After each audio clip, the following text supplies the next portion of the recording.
무엇이 자리 잡고 있나. 깨끗하고 아름다운 것, 그런 것 있다 하겠나. 내 마음 깊은 곳, 무엇을 생각하고 있나. 거룩하고 선한 것들 찾아볼 수 없네. 비록 지금은 선한 일을 온전히 행치 못하나. 주님과 함께 못 박힌다. 거듭난 새 생명. 내 마음 깊은 곳, 내 마음 깊은 곳, 내 마음 깊은 곳, 주님이 계시네. 주님이 계시네.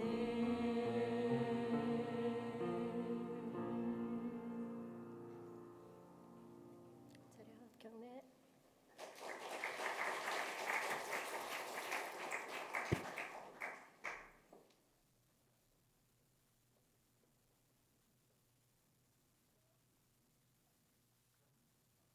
가지고 같이 기도하고 시작하겠습니다. 기도하겠습니다.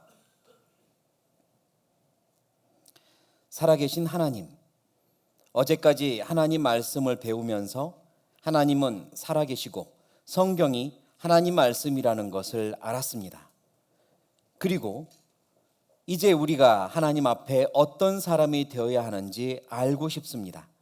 하나님, 어떻게 하면 하나님이 준비하신 구원의 선물을 받을 수 있을지, 어떻게 하면 하나님의 나라에 갈 수 있을지 가르쳐 주십시오. 우리의 마음을 열어주시고 아무런 방해받지 않도록 지켜주시고 하나님의 사랑을 깨닫도록 도와주십시오. 처음부터 끝까지 하나님께 부탁드리며 예수님의 이름으로 기도드립니다. 아멘.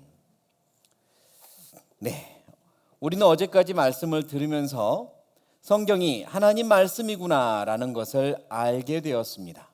이렇게 어떤 것을 알게 된 걸 지식이라고 합니다. 그런데 이 성경이 하나님 말씀입니다라고 믿게 되었다, 믿음을 가지게 되었다라고 말하려면 아는 것 플러스 하나 더 있어야 합니다. 알게 되었는데 그럼 믿음은 뭘까? 믿음은 저는 이렇게 정의합니다. 믿음이란 사실에 누구를 어쩌는 것? 적용하는 것. 진리에 누구를 어쩌는 것? 포함시키는 것. 그게 믿음입니다. 어떤 것을 아는 걸 지식이라고 합니다. 지식을 나에게 적용하지 않잖아요. 나에게. 지식을 나에게 적용하면 믿음이 되는데요. 나에게 적용하지 않고 남에게만 적용하잖아요. 그러면 그 지식은 흉기가 됩니다. 지식을 나에게 적용할 때 그게 믿음이에요. 그런데 자기한테는 적용하지 않으면서 남들한테만 적용을 시켜요. 그건 믿음이라고요, 흉기라고요? 흉기가 됩니다. 지금 우리에게 필요한 건 믿음이에요. 그러니까 성경은 사실이구나, 성경은 진리구나 라는 걸 알았다면 이 말씀은 누구에게 주신 거라고요? 나에게 주신 거구나 라고 나를 포함시켜야 하는 겁니다. 오늘 말씀은 누구에게 주신 말씀이다? 나에게 주신 말씀입니다. 옆 사람 생각하지 마세요. 이 말씀은 옆 사람에게 주신 말씀이구나 이렇게 생각하지 마시고 나에게 주신 말씀이다 라고 포함시켜야 그게 믿음이 되는 겁니다. 동의하십니까? 네, 이제 우리는 내가 지금까지 알게 된 거를 나한테 적용하고 포함시키려고 합니다. 우리가 어제까지 하나님이 주신 증거들을 보았습니다. 과거, 미래, 그리고 무엇과 무엇이었죠? 화와 복에 대해서 확인을 했습니다. 과거, 시작이 어땠는가를 보았습니다. 그리고 창조주 하나님을 알게 되었습니다. 미래, 끝은 어떻게 될지 보았습니다.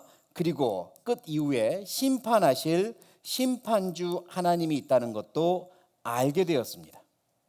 이제 나에게 적용하는 거예요. 창조주 하나님, 심판주 하나님, 과거부터 미래까지 다 아시는 하나님, 그분이 나랑 어떤 상관이 있을까 적용해야 됩니다. 제가 그림을 하나 그려볼게요. 이게 뭘까요?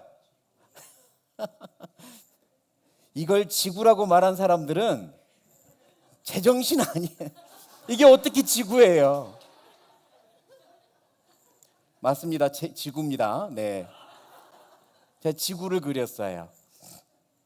그리고 이건 우주입니다. 우주, 물질 세계다 이 말씀입니다. 물질 세계. 그러면 창조주 하나님은 어디 계실까요?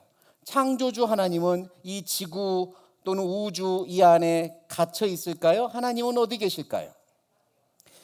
하나님은 이걸 창조하셨기 때문에 하나님은 당연히 밖에 있습니다.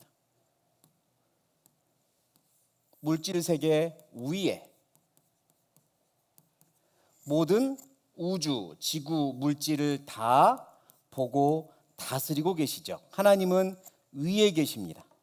하나님은 나를 창조하셨습니다. 그리고 나를 지켜보고 계신다 이 말씀입니다. 또한 과거부터 미래까지 우리가 증거를 보았죠. 그 말은 하나님은 과거도 아시고 미래도 아신다라는 걸 의미합니다. 이건 뭘까요? 이건 역사입니다. 시간입니다. 과거, 또 뭐가 있죠? 현재, 그리고 뭐가 있죠? 미래까지의 내 개인의 역사입니다. 나의 과거, 현재, 미래. 그러면 이건 뭐냐면 온 세상의 역사입니다. 세상의 시작부터 끝까지 세상의 역사입니다. 하나님은 어디 계실까요? 하나님은 과거에 계실까요? 현재에 있을까요? 미래에 있을까요? 하나님은 시간 위에 계십니다. 하나님은 시간 위에 계세요. 다시 말해서 하나님께는 과거가, 현재가, 미래가 있는 것이 아니라 따라해 보시겠습니다. 영원. 하나님은 영원 시제밖에 없는 거예요. 하나님은 영원 속에 계십니다. 하나님은 과거, 현재, 미래 속에 계시는 게 아니라 영원 속에 계셔서 과거부터 미래까지 다 보시는 거예요. 나의 과거, 나의 미래 하나님이 보십니다. 우리는 성경을 통해 그걸 확인한 거예요. 창세기부터 요한계시록까지 세상의 시작부터 세상의 끝까지 보았죠. 왜? 하나님이 알고 계시니까 우리에게 성경으로 주신 거예요. 세상의 처음부터 끝까지 아는 게 아니라 나의 처음부터 나의 어디까지요? 끝까지 아시는 거예요. 하나님은 나의 처음부터 나의 끝까지 아십니다. 그 하나님이 나를 심판하신다 이 말입니다. 태어나서 지금까지의 모습도 심판하시고 지금부터 죽을 때까지의 모습도 이미 알고 계시고 심판하십니다. 하나님은 과거, 현재, 미래에 있는 것이 아니라 어디에 계신다고요? 영원 속에 계십니다. 이걸 나한테 적용하는 거예요. 그리고 하나님은 화와 복을 우리에게 주셨습니다. 화와 복을 주셨어요. 그러면 또 생각해 봐야 됩니다. 이스라엘 민족은 예수님을 불순종했을 때 화를 받았습니다. 그리고 순종하면 복을 받는다고 했죠. 우리도 마찬가지입니다. 우리도 예수님을 순종하면 복을 받고 불순종하면 화를 받아요. 어떤 복이냐? 영원한 복입니다. 그리고 불순종하면 영원한 벌을 받습니다. 영벌이라고 그래요. 그러면 예수님이 이름의 뜻이 뭐였죠? 구원자. 예수님의 이름의 뜻은 구원자입니다. 나를 구원하러 오셨다 이 말입니다. 그리고 이 구원을 선물로 준비하셨죠. 그리고 우리에게 말씀합니다. 이 선물을 너희에게 주려고 한다. 이 선물을 받아라 라고 하시는 겁니다. 그럼 순종은 뭘까요? 선물을 받아들이는 것이 순종이고 불순종은 뭐겠어요? 받지 않는 게 불순종인 겁니다. 예수님이 준비하신 선물인 구원을 받아들이는 게 영원한 축복을 받는 방법이고 구원을 받지 않는 게 영원한 형벌이다 이 말입니다. 우리는 하나님께서 화를 주시고 복을 주신다는 걸 배웠습니다. 그걸 나한테 적용해야 돼요. 그게 믿음이니까. 예수님을 통해 구원을 받아들이면 영원한 축복이고 구원을 받지 않으면 영원한 형벌이구나. 그걸 우리는 이제 나한테 적용을 해야 되는 겁니다. 이제 하나님께서는 우리를 심판하신다라고 말씀드렸죠.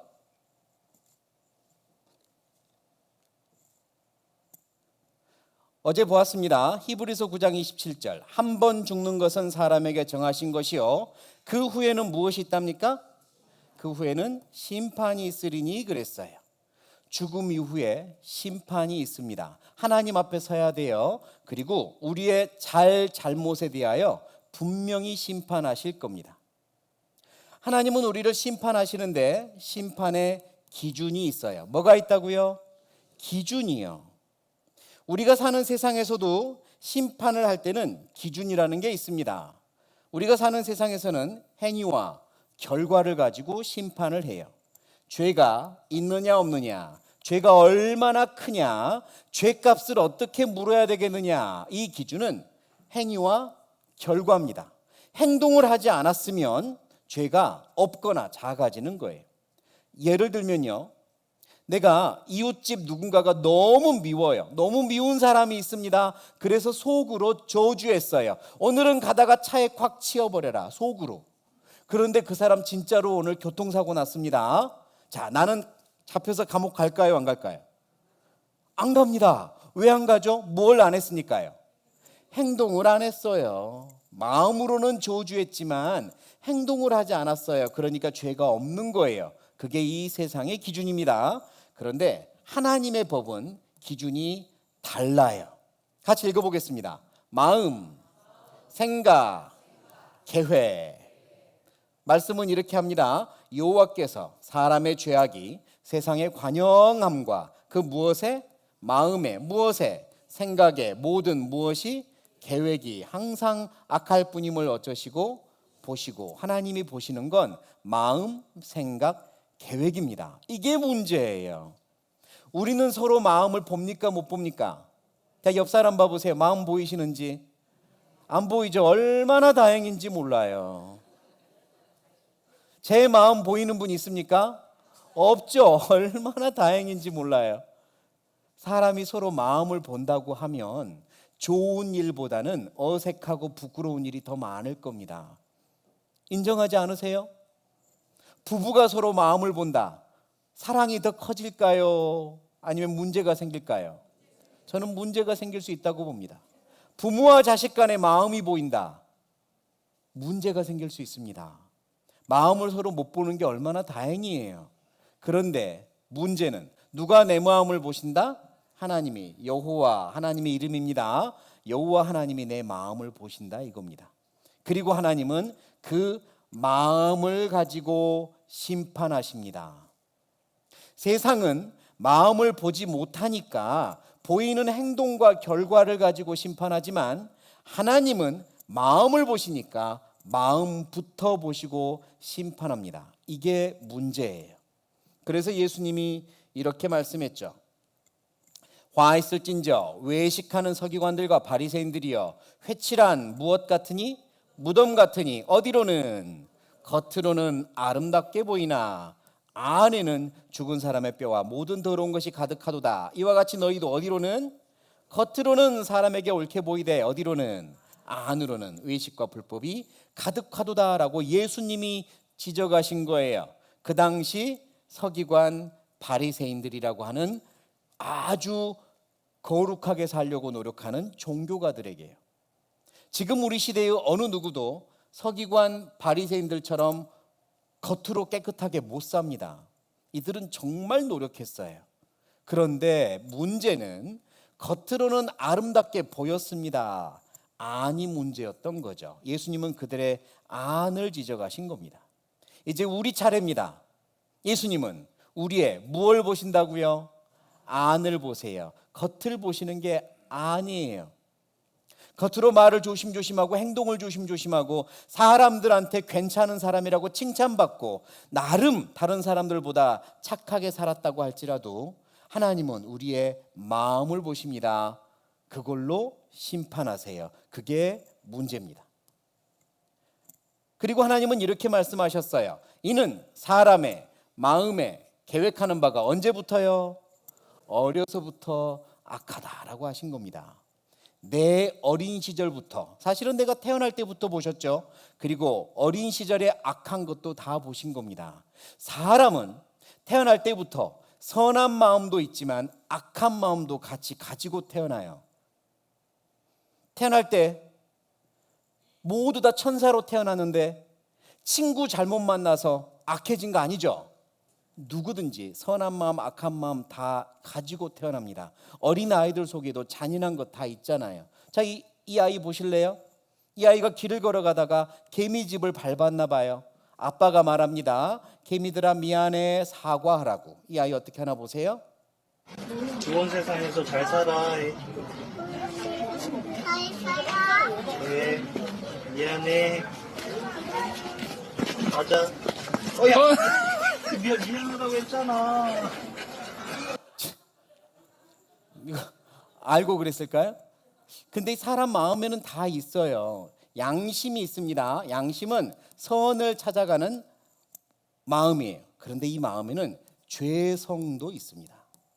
죄를 찾아가는 마음이 있어요. 모두 다 있습니다. 그리고 죄를 찾아서 죄를 짓는 지금까지 그렇게 많이들 살아왔습니다. 이제 하나님께서는요, 그래서 우리의 마음이 이렇다라고 말씀하세요. 내 마음이 이렇답니다. 만물보다 거짓되고 심히 부패한 것은 무엇이라? 마음이라. 누구 마음일까요? 내 마음이라. 누가 능히를 알려마는 나 여호와는 심장을 살피며 폐부를 시험하고 같이 읽겠습니다. 각각 그 행위와 행실대로 보응하나니 그랬습니다. 하나님은 내 마음속을 보시고 모든 사람의 행동과 그 말과 행실까지 다 갚아주겠다라고 하신 거예요. 그런데 뭐라고 하셨냐면 만물 중에 제일 거짓되고 제일 부패한 것은 사람 마음이래요. 내 마음이래요. 제가 이 말씀을 보고 처음에는 동의가 안 됐습니다. 아니 나름 양심적으로 살려고 노력하는데 내 마음이 가장 더럽다고 하니까 이해가 안 되더라고요. 그래서 제가 이 말씀을 보고 제가 그동안 살아오면서 보았던 세상의 것들 중에 제일 더러운 걸 생각해 봤어요. 내 마음과 비교해 보려고 제일 더러운 게, 제일 거짓되고 더러운 게 마음이라고 하니까 내 마음과 비교해 보려고 제일 더러운 걸 생각해 봤습니다. 여러분도 한번 상상해 보세요. 여러분의 인생에서 제일 더러웠던 게 뭐였나? 저는 이게 생각나요. 보통 토요일 아침에 출근할 때 많이 봤습니다. 길을 걸어가다가 전봇대 아래나 나무 밑에 그게 있어요. 전날 밤에, 금요일 밤에 주로 회식하죠. 남자들 회식한다고 진탕 마셨어요. 그리고 비틀비틀 걸어옵니다. 그러다가 참지 못하고 그만 나무 붙잡고 우웩 하고 전을 딱 붙여놓은 거 있죠. 뭐 해놨어요? 토해놓은 거. 저는 그게 제일 더러워요. 혼자 보기 아까우니까 옆 사람 보게 만들고, 저 봐봐 이렇게. 생각만 해도 지금도 벌써 별로 안 좋죠. 그런데요, 여러분들 저녁 식사 하셨습니까? 그럼 여러분 속에 똑같은 거 있습니다. 지금 내 속에 똑같은 거 있어요. 그런데 전봇대 밑에 있는 건 더럽고 내 속에 있는 건 더럽다고 생각하지 않잖아요. 무슨 차이죠? 밖으로 나왔냐 나오지 않았냐 차이입니다. 밖으로 나온 걸 보고는 더럽다 그러고 속에 있는 걸 보고는 더러운 줄 몰라요. 죄가 그렇습니다. 내 마음 속에 있는 건 더러운지 모르는데요, 이게 밖으로 나오면 더럽다 그래요. 입으로 심한 말을 하면 아유 저런 나쁜 말을 해. 손으로 못된 짓을 하면 아이고 저런 나쁜 사람, 그렇게 비난을 합니다. 그러나 내 속에 있는 걸 가지고는 더럽다고 생각하지 않죠. 그런데요, 하나님은 무엇을 보신다고요? 내 마음을 보신다고요. 내 마음 속에 있는 걸 보시니까 밖에 나온 죄나 마음 속에 있는 죄나 똑같다고 하시는 겁니다. 사실 내 마음 속에는 누르고 참고 있는 죄가 얼마나 많은지 몰라요.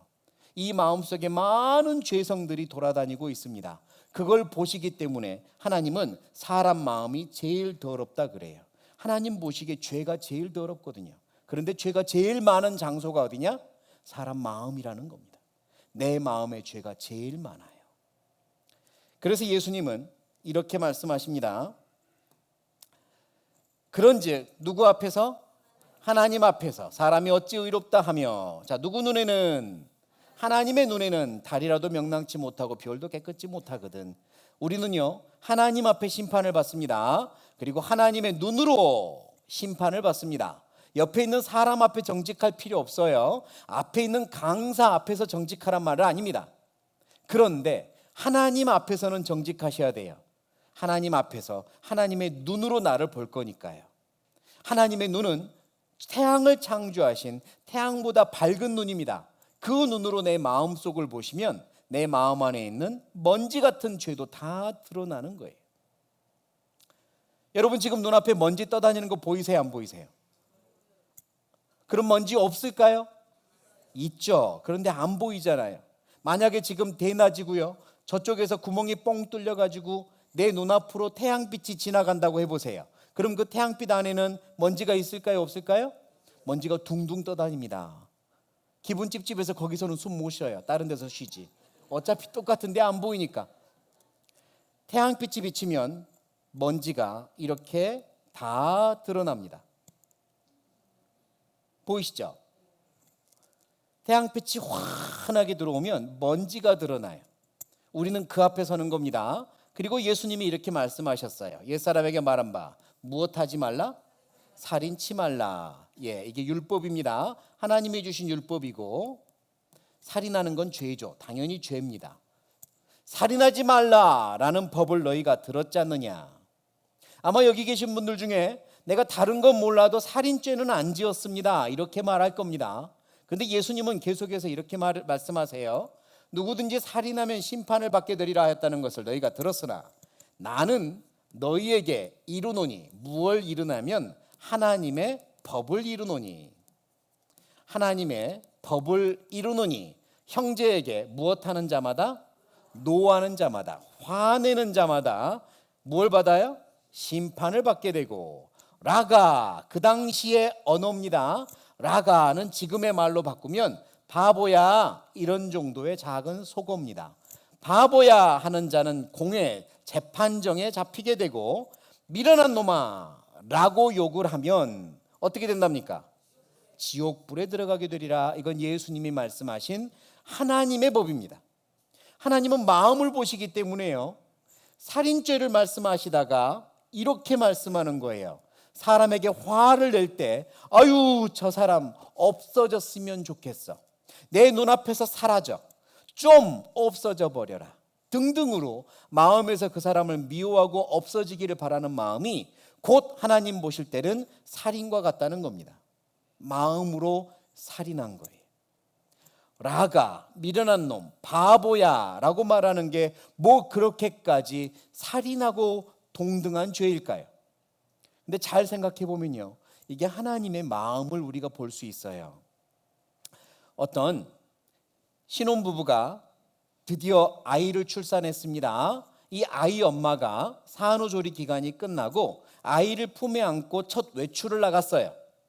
아이가 땅콩만 할 겁니다. 첫 외출이니까. 이렇게 안고 가는 아이를 주변 사람들이 보고 신기해서 몇 개월이냐고 막 이렇게 물어보죠. 그러면 이 엄마는 너무 신이 나서 첫 외출이라고 자랑을 할 거예요.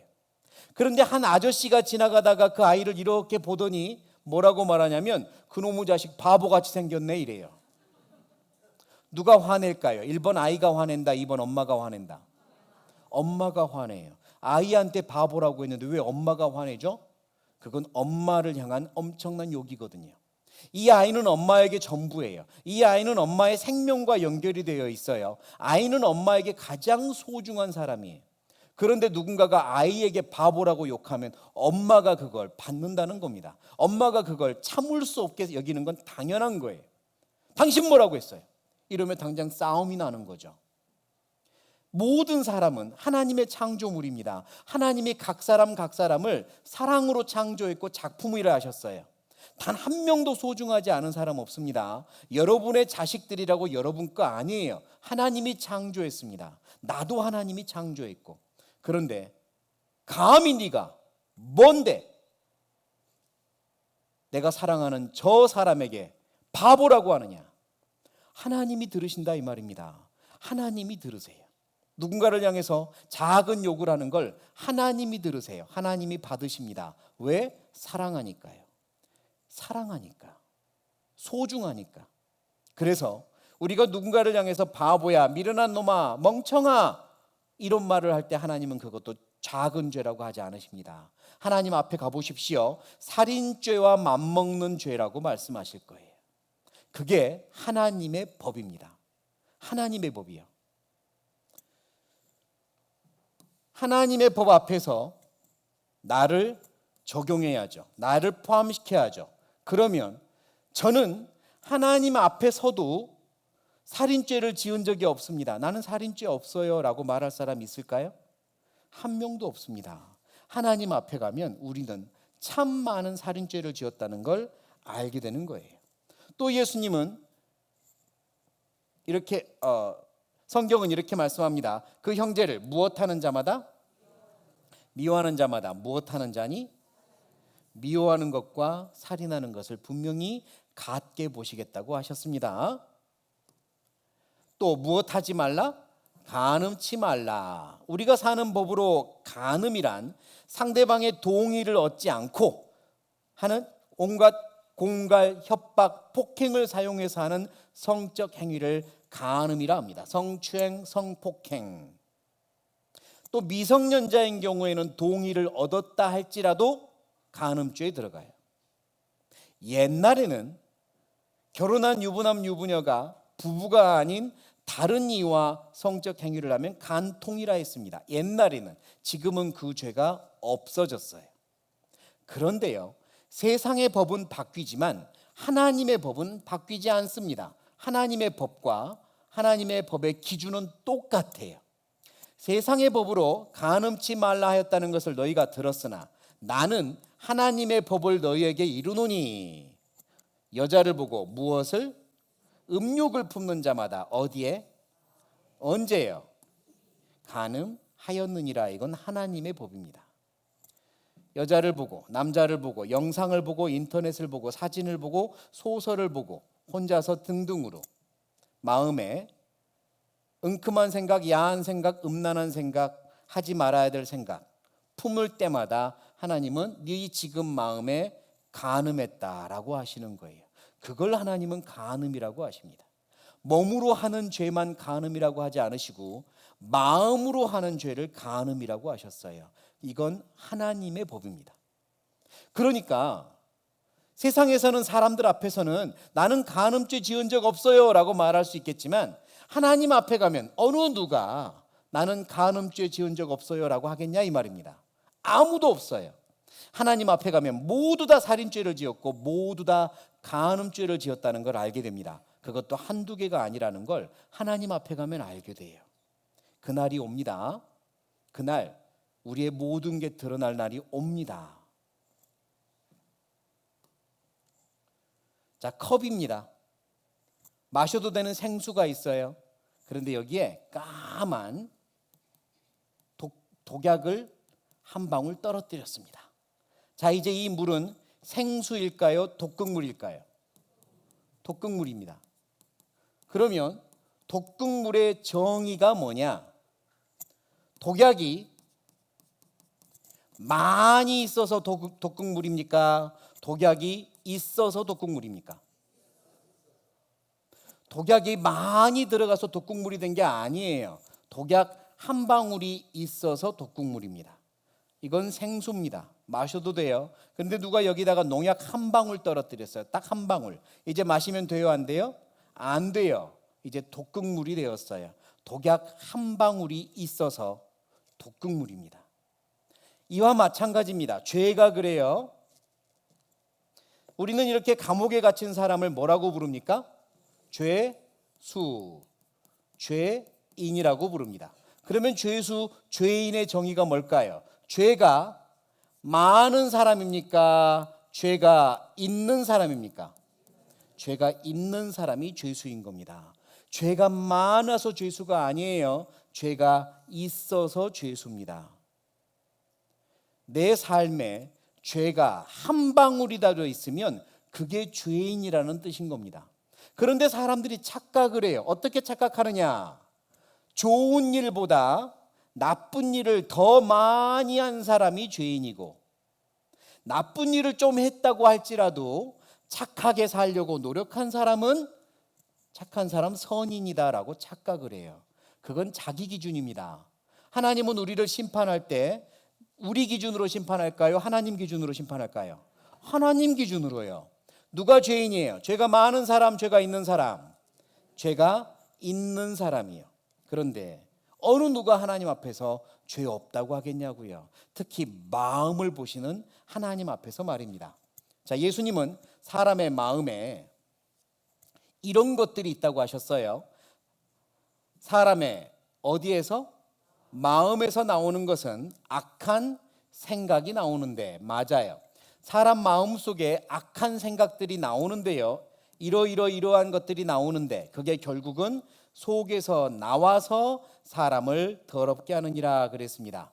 내 속에 있는 것들이 눈으로, 입으로, 손으로 나와서 죄가 되는 거예요. 그런데 이렇게 음란, 도적질, 살인, 간음, 탐욕, 악독, 속임, 기타 등등 이런 죄가 내 속에 있다라고 예수님은 말씀하세요. 우리 속에 이런 게 가득합니다. 그리고 그게 밖으로 나오는 거예요. 죄가 많아서 죄인입니까? 죄가 있어서 죄인입니까? 죄가 있어서 죄인이에요.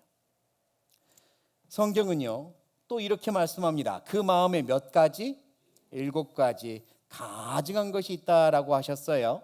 그래서 어떤 크리스찬 화가가 사람의 마음에 7가지 가증한 죄를 그림으로 표현해 보고 싶은 겁니다. 어떻게 하면 사람의 마음에 7가지 죄를 그림으로 표현할 수 있을까 하다가 드디어 이렇게 그렸습니다. 세계적으로 유명한 그림이 되었어요. 여기 사람이 있습니다. 시커먼 마음이 있습니다. 그 마음 속에는 죄의 대장이 있어요. 죄의 대장. 그리고 하나, 둘, 셋, 넷, 다섯, 여섯, 7가지 동물을 그린 겁니다. 각각의 동물은 죄의 한 모습을 상징하는 거예요. 이게 사람 마음에 있는 7가지 죄를 그림으로 그린 겁니다. 자, 그러면 죄가 있으니까 죄인이라고 했잖아요. 내 안에 이 동물들은 과연 있을까 없을까? 이런 종류의 죄는 내 안에 있을까 없을까 한번 살펴볼 필요 있습니다. 그리고 나서 나한테 있으면 나는 선인입니까? 죄인입니까? 죄인이죠. 내가 보는 것보다 하나님은 더 정확하게 보십니다. 자, 개구리부터 한번 살펴보겠습니다. 개구리. 시끌시끌 참 시끄럽습니다. 그래서 개구리는 어떤 죄를 의미하냐면 사람끼리 모였을 때 이 입으로 누군가를 흉보고 저주하고 자랑하고 이런 입으로 짓는 흉보고 비방하고 이런 죄를 의미한다라고도 합니다. 그런데 저는요, 개구리 하면 다른 게 떠올라요. 이게 떠오릅니다. 삶은 개구리 증후군. 혹시 들어보셨습니까? 삶은 개구리 증후군. 이 개구리가요, 몸의 온도를 외부 온도와 맞추는 변온 동물입니다. 변온 동물. 그래서요, 이 개구리를 뜨거운 물에 집어넣으려고 하면 뜨거우니까 안 들어가려고 하는데요, 미지근한 온도의 물에 집어넣으면 거기서 자기 몸의 온도를 변화시켜서 뜨뜻하다 이러면서 그냥 있어요. 자, 이 개구리 실험을 한번 해보겠습니다.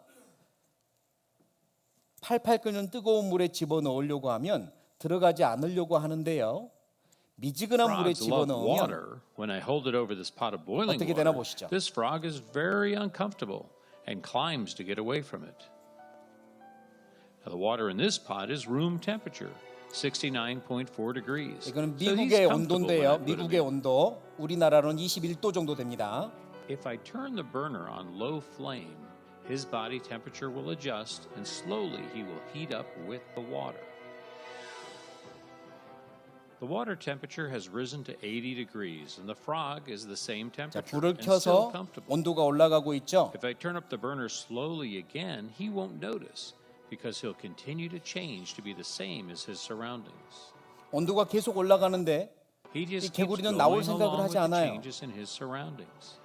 Eventually, we can turn up the burner to a deadly boil. He will just keep trying to adjust with it.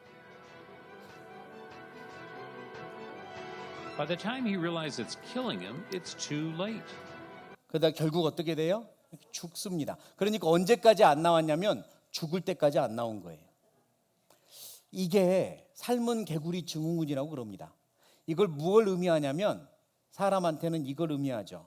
두 글자로 뭐라고 합니까? 중독이요. 중독. 신체를 유해하게 하는 습관이 몸에 배어 그것을 반복하는 것. 그 행동을 스스로 억제할 수 없고 심각한 문제를 일으킴에도 습관적으로 반복하는 것. 그러면서 생각하기를 나는 언제든 마음만 먹으면 나갈 수 있어 라고 생각하는 것. 나는 언제든 마음만 먹으면 끊을 수 있어 라고 생각하는 것. 그러면서도 계속하는 것. 그게 중독입니다. 자기한테 해롭다는 거 알면서도 계속해요. 그게 중독입니다. 개구리 같은 거죠. 사람은 많은 사람들이 중독을 가지고 있습니다. 몸에 진짜 해로운 중독도 있어요. 먹고 마시고 이런 것들을 하는 거.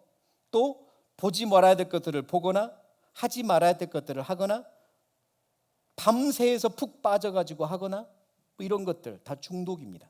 그러면서 본인이 알아요. 아, 내가 이러다가 큰일 나겠는데 그렇지만 헤어나오지 못하죠. 중독입니다. 그거 죄입니다. 왜냐? 내 몸을 상하게 하는 거니까 그래요. 내 몸이 하나님이 주신 건데 내가 내 몸을 상하게 하니까 죄입니다. 그런데 그것보다 더 무서운 중독이 있어요. 따라해 보시겠습니다. 사상 중독. 한 번 더. 사상 중독. 사상 중독이 뭐냐면 생각의 중독, 자기 신념의 중독, 자기 가치관의 중독, 자기 믿음의 중독입니다. 자기가 가지고 있는 생각을 끝까지 고수하는 거예요. 이게 잘못됐다는 걸 알면서도 아, 이게 아니구나 발견했으면서도 나오려고 하지 않고 계속 그 자리에 있는 거예요. 별일 있겠어? 괜찮겠지. 사상 중독이요, 나오기가 참 어렵습니다. 특히 어려운 게 믿음의 분야죠. 내가 가지고 있는 어떤 특별한 믿음에 대해서 이게 아니었구나 알고 나면 나와야 되거든요. 그런데 나오질 않아요. 자기 신념과 자기 고집이 꽉 찬 겁니다. 개구리입니다. 이게요, 죄가 됩니다. 왜냐하면 그것 때문에 끝까지 하나님을 받아들이지 못하고 거절하고 구원을 못 받거든요. 그것 때문에.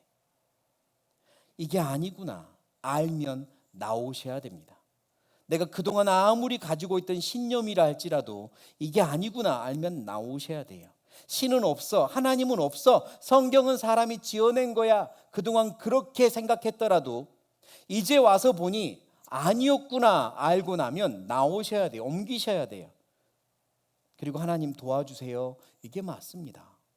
오랫동안 교회 생활을 했습니다. 나름대로 열심히 믿었고 남들한테 믿음 좋다고 칭찬받았어요. 그러나 말씀을 배워보니 내가 아직 구원은 아니구나, 구원받지 못했구나 알면 자기가 가지고 있는 그 굴레에서 나와서 하나님 도와주세요 이래야 되거든요.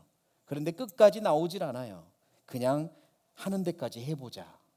그게 개구리입니다. 개구리. 뛰어나오세요. 잘못된 거구나, 이 길이 아니구나 알고 나면 꼭 바꾸세요. 고집 부릴 필요 없습니다. 고집 부리지 않는 게 현명한 거니까.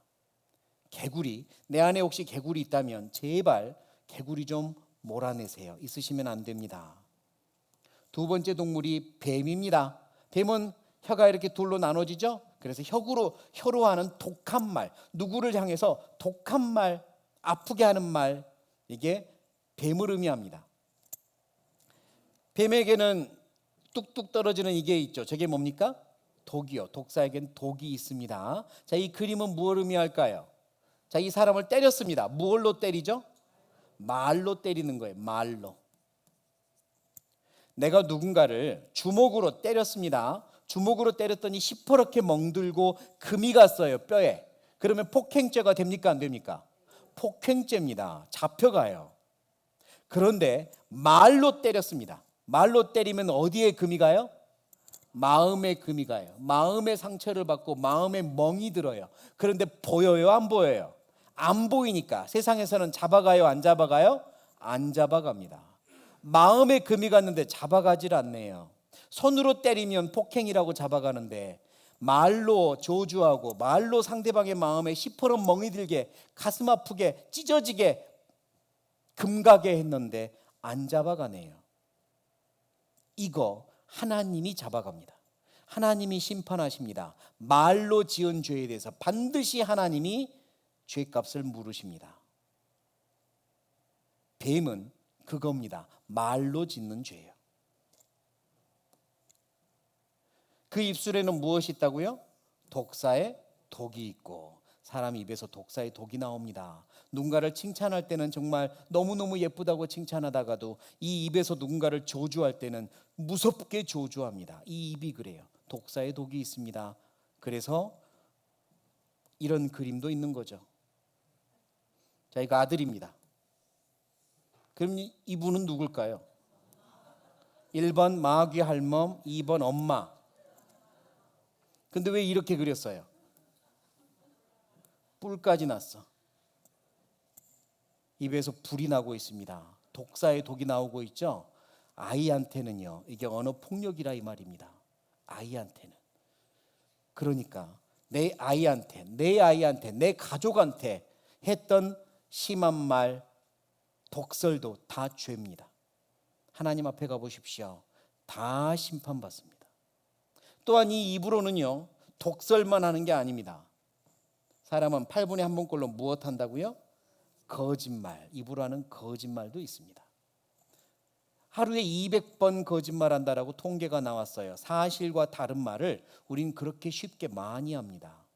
거짓말, 죄라고 했습니다. 이따가 보겠지만 지옥 갈 죄가 거짓말이라고 하셨어요.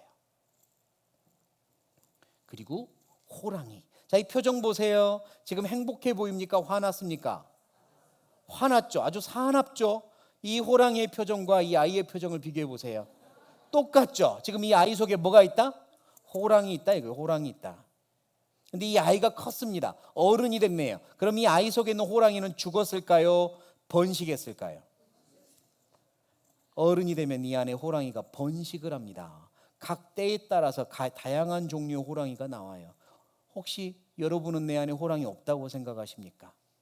참을성이 많은 사람, 순하신 분은 분을 내는 것도 남들보다 적지만 한 번 분이 나면 남들보다 격하게 나옵니다. 호랑이가 잔뜩 웅크리고 있다가 튀어나올 때는 확 튀어나오는 경우도 있습니다. 내 안에 호랑이가 없는 게 아니에요. 웅크리고 있는 거지. 내 안에 호랑이 있습니다. 그래서 예수님이 이렇게 말씀한 거죠. 노하는 자마다 심판을 받게 된다고. 그리고 이건 뭡니까? 거북이요, 거북이. 거북이는 상황과 장소에 따라 모습을 바꿉니다. 자기한테 불리할 때는 쑥 들어가고 유리할 때는 쑥 나오는 게 거북이에요. 상황과 장소에 따라 자기 유리한 대로 행동합니다. 사람이 그렇습니다. 자, 이 사람들 지금 무엇을 쓰고 있습니까? 가면이요. 사람은 상황과 장소에 따라 가면을 씁니다. 여러분은 몇 개의 가면을 가지고 있습니까? 한번 생각해 보세요. 지금 여기에 앉아 있는 내 모습과 친구를 만날 때의 모습과 집에서 혼자 있을 때의 모습과 똑같습니까? 똑같으면 가면 없는 거네요. 그러나 여기 앉아 있는 모습과 친구 만났을 때 모습과 혼자 있을 때의 모습이 다르면 다 가면입니다. 그게 거북이에요. 주변 사람들은 나를 칭찬합니다. 당신 정말 너무너무 좋은 사람이고요. 만나면 만날수록 참 더 만나고 싶은 좋은 사람입니다. 칭찬을 합니다. 근데 집에 가면요. 만약에 밖에서는 칭찬을 받는데 집에 가서는 그러지 않는다. 그러면 다 가면입니다. 밖에서는 나에게 좋은 사람이라고 하는데 집에 있는 내 아내나 남편은 그렇지 않는다 그러면 가면인 겁니다. 나는 과연 가면을 몇 개나 가지고 있습니까? 거북이는 몇 마리나 있어요. 하나님은 이렇게 말씀합니다. 하나님은 모든 행위와 같이 읽겠습니다. 모든 은밀한 일을 선악간에 심판하시리라. 모든 무엇을? 은밀한 일을. 혼자서 아무도 모르게 지은 죄가 은밀한 죄겠죠. 그런데 하나님이 그걸 심판하신답니다. 하나님이 보신 거죠. 혼자가 아닙니다. 하나님 보십니다. 나를 보고 계세요. 그걸 내 양심이 압니다. 혼자서 은밀하게 하고 있는데 양심이 두근거려요. 꼭 누군가가 보고 있는 것처럼 두근거리죠. 양심이 압니다. 보고 계신 분이 있어요. 심판하시는 하나님이 보고 계십니다. 모든 은밀한 일에 대해서 심판하실 거예요. 그리고 돼지가 있습니다. 돼지가 뭘 의미하는지 아시겠죠? 돼지 하면 뭐예요? 욕심이요. 짐승이나 사람이나 욕심은 똑같이 있어요. 이 녀석 보세요. 하나라도 더 가져가려고요. 이렇게 가져가죠. 짐승이니까 그렇다고 쳐요. 근데 사람도 그래요. 사람이 아이가 욕심을 부리면 귀엽기라도 해요. 보세요. 귀엽죠? 어른이 이러고 있으면. 이 아이가 어려서 그런가? 근데 크면 더 그럽니다. 가지고 있는 것에 만족을 하지 않고요. 남들이 가진 것에 대해서 불안해하고 시기하고 내가 가지고 있는데 남이 또 가지면 괜히 싫고 가지고 있는 것에 감사하기보다는 가지고 있지 않은 것에 불평하고 그게 다 욕심 때문이거든요. 커서 욕심이 점점 커집니다. 감사보다는 부럽고 불평스러운 게 더 많고 다 욕심 때문이죠. 내 안에 돼지는 얼마나 많습니까? 그리고 염소입니다. 염소. 혹시 염소 고집이라고 들어보셨어요? 황소 고집보다 더 센 게 염소 고집이래요. 염소를 키워보신 분들은 다 압니다. 염소는요 뒷걸음질을 치지 않아요. 염소 뒷걸음질 치는 거 거의 보기 어렵습니다. 그래서 염소는 자기보다 등치가 훨씬 큰 황소랑 싸워도요 뒷걸음질 치지 않습니다. 염소랑 황소랑 싸우면 누가 이길까요? 보시죠. 누가 이기나 보세요.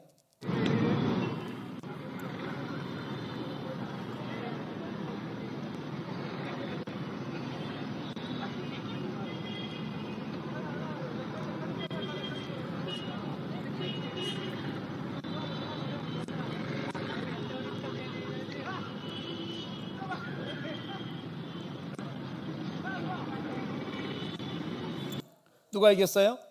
염소가 이겼죠. 자기보다 등치가 훨씬 큰데 황소한테 이겨버려요. 염소가 고집이 보통 고집이 아닙니다. 그런데 제가 이 염소를 보여드린 이유가 있어요. 사람이 그래요. 사람이 자기보다 훨씬 더 크신 하나님한테 이기려고 해요. 누구한테요? 하나님한테 이기려고 해요. 자기 생각이 옳대요. 아무리 말씀을 들이내밀어도 자기 생각이 옳대요. 하나님은 우리에게 죄가 있으면 죄인이라고 하시고 마음에 미워하면 살인자라고 하시고 음욕을 품으면 간음을 했다고 하시는데 자기는 아니래요. 나 정도면 괜찮대요. 지금부터 조금 더 착하게 살면 된대요. 자기 생각을 계속 들이내밀어요. 그게 고집입니다. 내가 지금까지 살아온 것처럼 꾸준히 살면 될 거래요. 양심은 그렇게 말하지 않는데, 양심은 불안한데 고집 부려요. 제발 그러지 마세요. 그 고집이 우리를 지옥으로 데려간다고 성경 말씀하세요. 이런 종류의 성경 강연회를 여러 번 들으신 분들, 그런데 마음에 구원의 확신이 없는 분들은요, 제 경험상 그렇습니다. 대부분 염소가 있어요. 염소 키우고 있어서 그래요. 그 마음에 고집이 있어서 그래요. 꺾지를 않아요. 자기 생각이 맞아요. 자기 생각이 옳아요. 하나님 말씀을 아무리 들이내밀어도 자기가 맞대요. 제발 그러지 마세요. 그 염소 좀 몰아내세요. 그래야 하나님을 받아들입니다. 염소가 빠져나가야 하나님 들어오세요. 고집 좀 내려놓으세요. 그리고 마지막 동물이 공작입니다. 공작 이렇게 꼬리 날개 펴는 거 보셨습니까? 잘 펴지도 않아요. 요즘은 이 녀석들이. 그런데요, 꼬리 날개 펴는 거 제가 보여드릴게요. 예쁘죠? 사람들이 모이면 한 번씩 이렇게 펼칩니다. 자, 지금 뭐 하는 것 같아요? 자랑하는 것 같죠? 그래서 공작은 자랑, 교만을 의미합니다. 이쁜 척, 아는 척, 잘난 척, 이게 교만이죠. 남들보다 나은 척, 남들보다 착한 척, 그것도 교만입니다. 남들보다 거룩하게 산 척, 남들보다 신앙 좋은 척, 그것도 교만입니다. 하나님 앞에서 자기를 비교해 보세요. 하나님 앞에서도 신앙 좋은 척 할 수 있습니까? 하나님 앞에서도 착한 척 할 수 있습니까? 안 되거든요. 그런데 끝까지 자기가 괜찮다고 생각하는 게 교만이, 공작이 있습니다. 제발 사람들 앞에서는 나를 속일 수 있어도 하나님 앞에서는 그러지 맙시다. 정직합시다. 하나님 앞에서 공작처럼 꼬리날개 쫙 펼치면서 하나님 저 이렇게 살았어요. 하나님 저 이렇게 착하게 살았어요. 하나님 저 이렇게 노력하며 살았어요. 하나님 저 이렇게 어려서부터 신앙생활했어요. 이 정도면 괜찮지 않아요? 라고 자랑하면 하나님은 그걸 공작이라고 하십니다. 왜냐? 하나님은 내 마음속에 있는 온갖 죄들을 다 알고 계시거든요. 내 역사 속에 있는 모든 죄를 보셨거든요. 그거를 감출 수 없거든요. 그런데 나의 조금 잘한 일, 착한 일 가지고 그걸 감추려고 쫙 펼치고 저 이렇게 예쁘죠? 그러지 마시라고요. 안 됩니다. 가려지지 않습니다. 하나님 앞에서 겸손하셔야 돼요. 공작이 내 안에 있으면 몰아내십시오. 자, 우리가 7마리, 7종류의 동물을 보았습니다. 내 안에 없는 게 있습니까? 내 안에 저 동물은 없어요. 뭐가 있을까요? 우리는 모든 동물들이 다 있습니다. 죄인의 의미는 죄가 많은 사람이 아니라 죄가 있는 사람입니다. 죄가 있는 사람이 죄인이에요. 그런데 우리는 7가지 큰 죄들이 다 있단 말이에요. 그래도 내가 죄인 아니라고 말할 수 있습니까? 하나님 앞에 서면 내가 생각하는 것보다 훨씬 더 많은 죄를 내가 지었다는 걸 알게 됩니다. 그게 큰 일입니다. 그게 심각한 일이에요. 어찌할까요? 어쩌면 좋을까요? 그러니까 우리는 이런 마음을 가져야 하는 겁니다. 처음에 따라해 보셨던 마음입니다. 한 번 더 따라하시고 쉬겠습니다. 하나님, 도와주세요. 하나님 도와주세요. 이 마음이 있어야 되는 거예요. 5분 쉬었다가 계속하겠습니다. 조금 경건한 마음으로 쉬시기 바랍니다.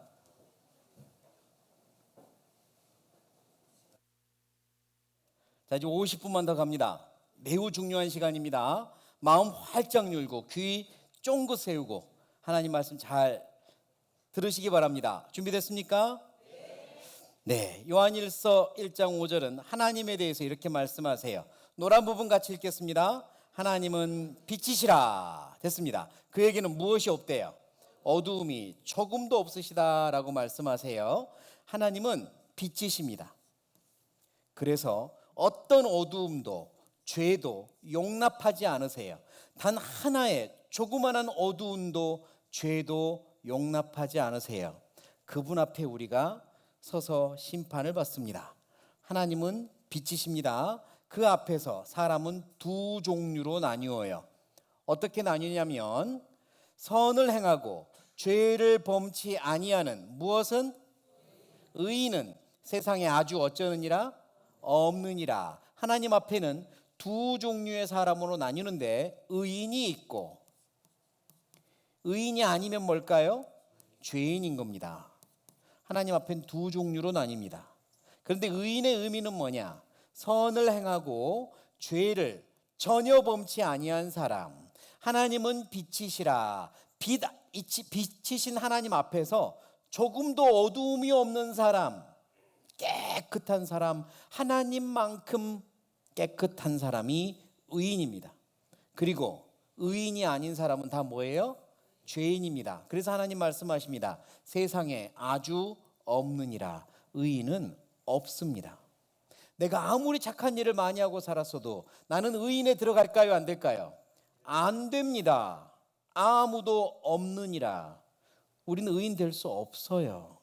하나님 앞에서 우리는 죄인입니다. 어두움 가득한 죄인으로 드러날 거예요.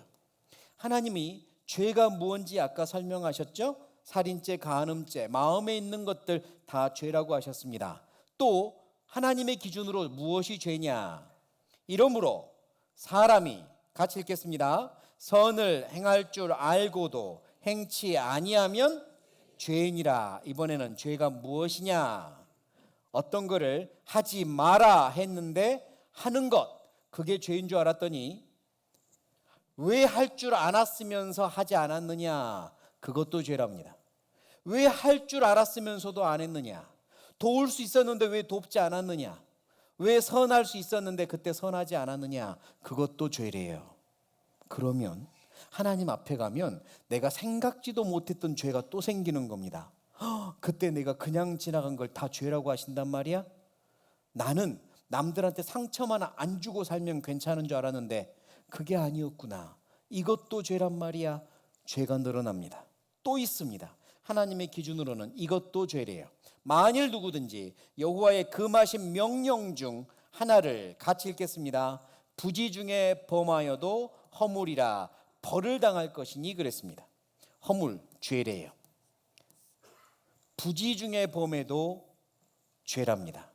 모르고 지었는데, 모르고 지었기 때문에 지금 나는 기억도 안 나는데 하나님은 그걸 기억해내시고 죄라고 하세요. 너 그때 너도 모르게 그렇게 했다. 그거 죄다 이러세요.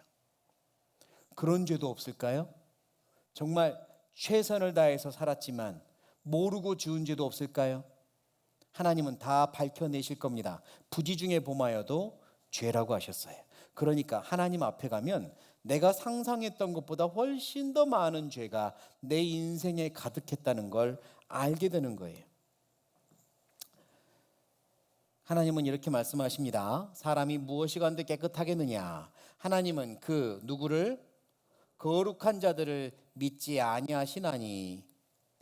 하늘이라도 그의 보시기에 부정하거든. 하물며 같이 읽겠습니다. 악을 짓기를 물마심 같이 하는 가증하고 부패한 사람에게느냐? 그러세요. 하나님은 거룩한 자들을 믿지 않으신대요. 사실 거룩한 자들을 하나님이 믿을 수가 없습니다. 왜냐하면 거룩이라는 단어는 아까 보았던 의인이라는 단어와 더불어서 하나님의 성품입니다. 의인이다, 거룩하다, 이건 하나님의 성품이에요. 하나님만큼 의롭고 하나님만큼 거룩해야 의롭다 거룩하다라고 말할 수 있습니다. 그런데 어떤 사람들이 거룩하다고 말하겠어요? 스스로 거룩한 척하는 사람들, 주변에서 이 정도면 훌륭하지 않습니까? 칭찬하는 사람들, 하나님은 그들을 보면서 믿지 않으십니다. 왜요? 그들의 속을 보시니까, 그들의 인생을 다 보시니까요. 그리고 그들이 얼마나 많은 죄를 지었는지 아시니까요. 사람은 죄를 이렇게 짓는답니다. 악을 짓기를, 죄를 짓기를 무엇같이요? 물마심같이 짓는데요. 질문 드려볼게요. 어저께 물 얼마나 마셨습니까? 어저께. 기억나세요? 우리는 목이 마를 때마다 마셔요. 그리고 잊어버려요. 일주일 전에 물 얼마나 마셨어요? 아무도 기억하지 못해요. 그럼 물 안 마셨습니까? 자, 물 안 마셨다 나는. 그건 아니죠. 기억이 안 나는 거지 안 마신 게 아니잖아요. 근데 기억이 안 나는 걸 가지고 안 마셨다고 우겨요? 아닙니다. 기억이 안 나는 거지 안 마신 건 아니에요. 그럼 왜 기억이 안 날까요? 왜 기억이 안 나냐면 늘 마시는 거라 기억이 안 나요. 늘 마시고 사니까 기억이 안 나요. 죄가 그렇습니다. 어저께 죄 몇 개나 지은 것 같습니까? 그러면 이제 글쎄요, 저 어저께 죄 하나도 안 지은 것 같은데요. 일주일 전에는요, 죄 안 지은 것 같은데요. 기억이 안 나는 거죠. 죄를 안 지은 게 아니라 기억이 안 나는 겁니다. 기억이 안 난다고 물을 안 마신 게 아닌 것처럼 기억이 안 난다고 죄를 안 지은 게 아니에요. 기억이 안 나는 것뿐입니다. 그런데 왜 내가 죄를 지었는데 기억이 안 날까요? 그럼 늘 짓는 거라서. 늘 물을 마시니까 기억이 안 나는 것처럼 죄를 늘 짓고 사니까 기억이 안 나는 겁니다. 그러나 하나님은 기억하세요. 물마심같이 짓는 내 모든 죄를 하나님이 기억하십니다. 그리고 심판대 앞에서 낱낱이 다 드러내실 거예요. 그때 깜짝 놀랄 겁니다. 내가 이렇게 죄가 많다니. 나는 감히 내 입으로 깨끗하다는 말 못하겠구나. 이 정도면 착하지 않냐고 그 말 못하겠구나. 그때 압니다. 지금 아세요. 지금 우리는 많은 죄를 짓고 기억 못하는 것뿐이에요. 할머니, 할아버지, 여기 계시는 우리 어르신들, 저보다 더 많이 사신 어르신들, 저보다 많이 사셨으면 죄를 더 많이 지었을까요? 덜 지었을까요? 그런데 기억이 안 나세요. 사실은 기억 안 나니까 지금 사시는 겁니다. 내가 지금까지 살면서 지은 죄 다 기억나 봐요. 양심 아파서 못 살지. 근데 기억이 안 난다고 죄가 없겠습니까? 죄 없단 말하지 마세요. 그리고요, 아무리 기억이 안 나도 모든 사람은 양심이 있으니까 양심에 콕 박혀있는 죄 다 있습니다. 양심에 콕 박혀있는, 어느 누구도 몰라도 나만 알고 있는 죄 있다고요. 왜 없어요? 거짓말하지 마세요. 죄 있습니다. 내 양심이 알아요. 큰 죄, 작은 죄 있습니다. 이렇게 말씀을 드려도 계속적으로 고집 부리는 사람이 있습니다. 목사님이 나에 대해서 뭘 안다고 그러세요? 나 같은 상황에서, 나 같은 환경에서 이렇게 살아온 사람이 있을 줄 아세요? 제가 어떤 형편에서 어떻게 살았는지 모르잖아요. 이러면서요. 진짜 제가 그런 분 만났거든요. 제가요, 그렇게 어렵고 힘들고 찢어지게 가난하고 그래도요, 다른 사람한테 해 한 번 안 끼쳤습니다. 우리 집에 빈손으로 온 사람 빈손으로 보낸 적 없어요. 항상 친절했습니다 라고 말을 하는 거예요. 진짜로 그렇게 살았다는 거예요. 그렇게 선하게 살았다고 말합니다. 그분들을 위해서 하나님이 이렇게 말씀하세요. 혹시 지금 마음속에 그래도 나같이 산 사람 어디 있어? 내가 어려서부터 교회 다녔잖아. 나 모태신앙이거든. 내가 세운 교회가 몇 채인데. 혹시 그러는 분들, 이 말씀이 나에게 하신 말씀입니다. 사람이 자, 네가 의로운들 하나님께 무엇을 드리겠으며, 같이 읽겠습니다. 그가 네 손에서 무엇을 받으시겠느냐. 네 악은 너와 같은 사람이나 해야 할 따름이요. 같이 읽겠습니다.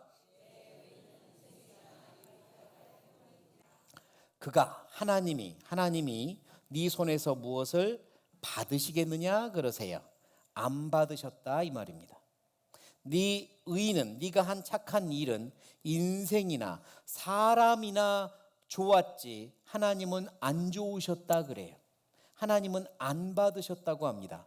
내가 한 착한 일을 하나님이 받지 않으셨대요. 아니 하나님 너무 매정하십니다. 왜 안 받으세요? 왜 안 받으셨냐면 내 마음을 보시니까요. 내 마음에 죄가 가득하니까 깨끗하고 거룩하신 하나님은 받을 수 없는 겁니다. 자, 여기 물이 있습니다. 이 물 마셔도 되는 물이죠.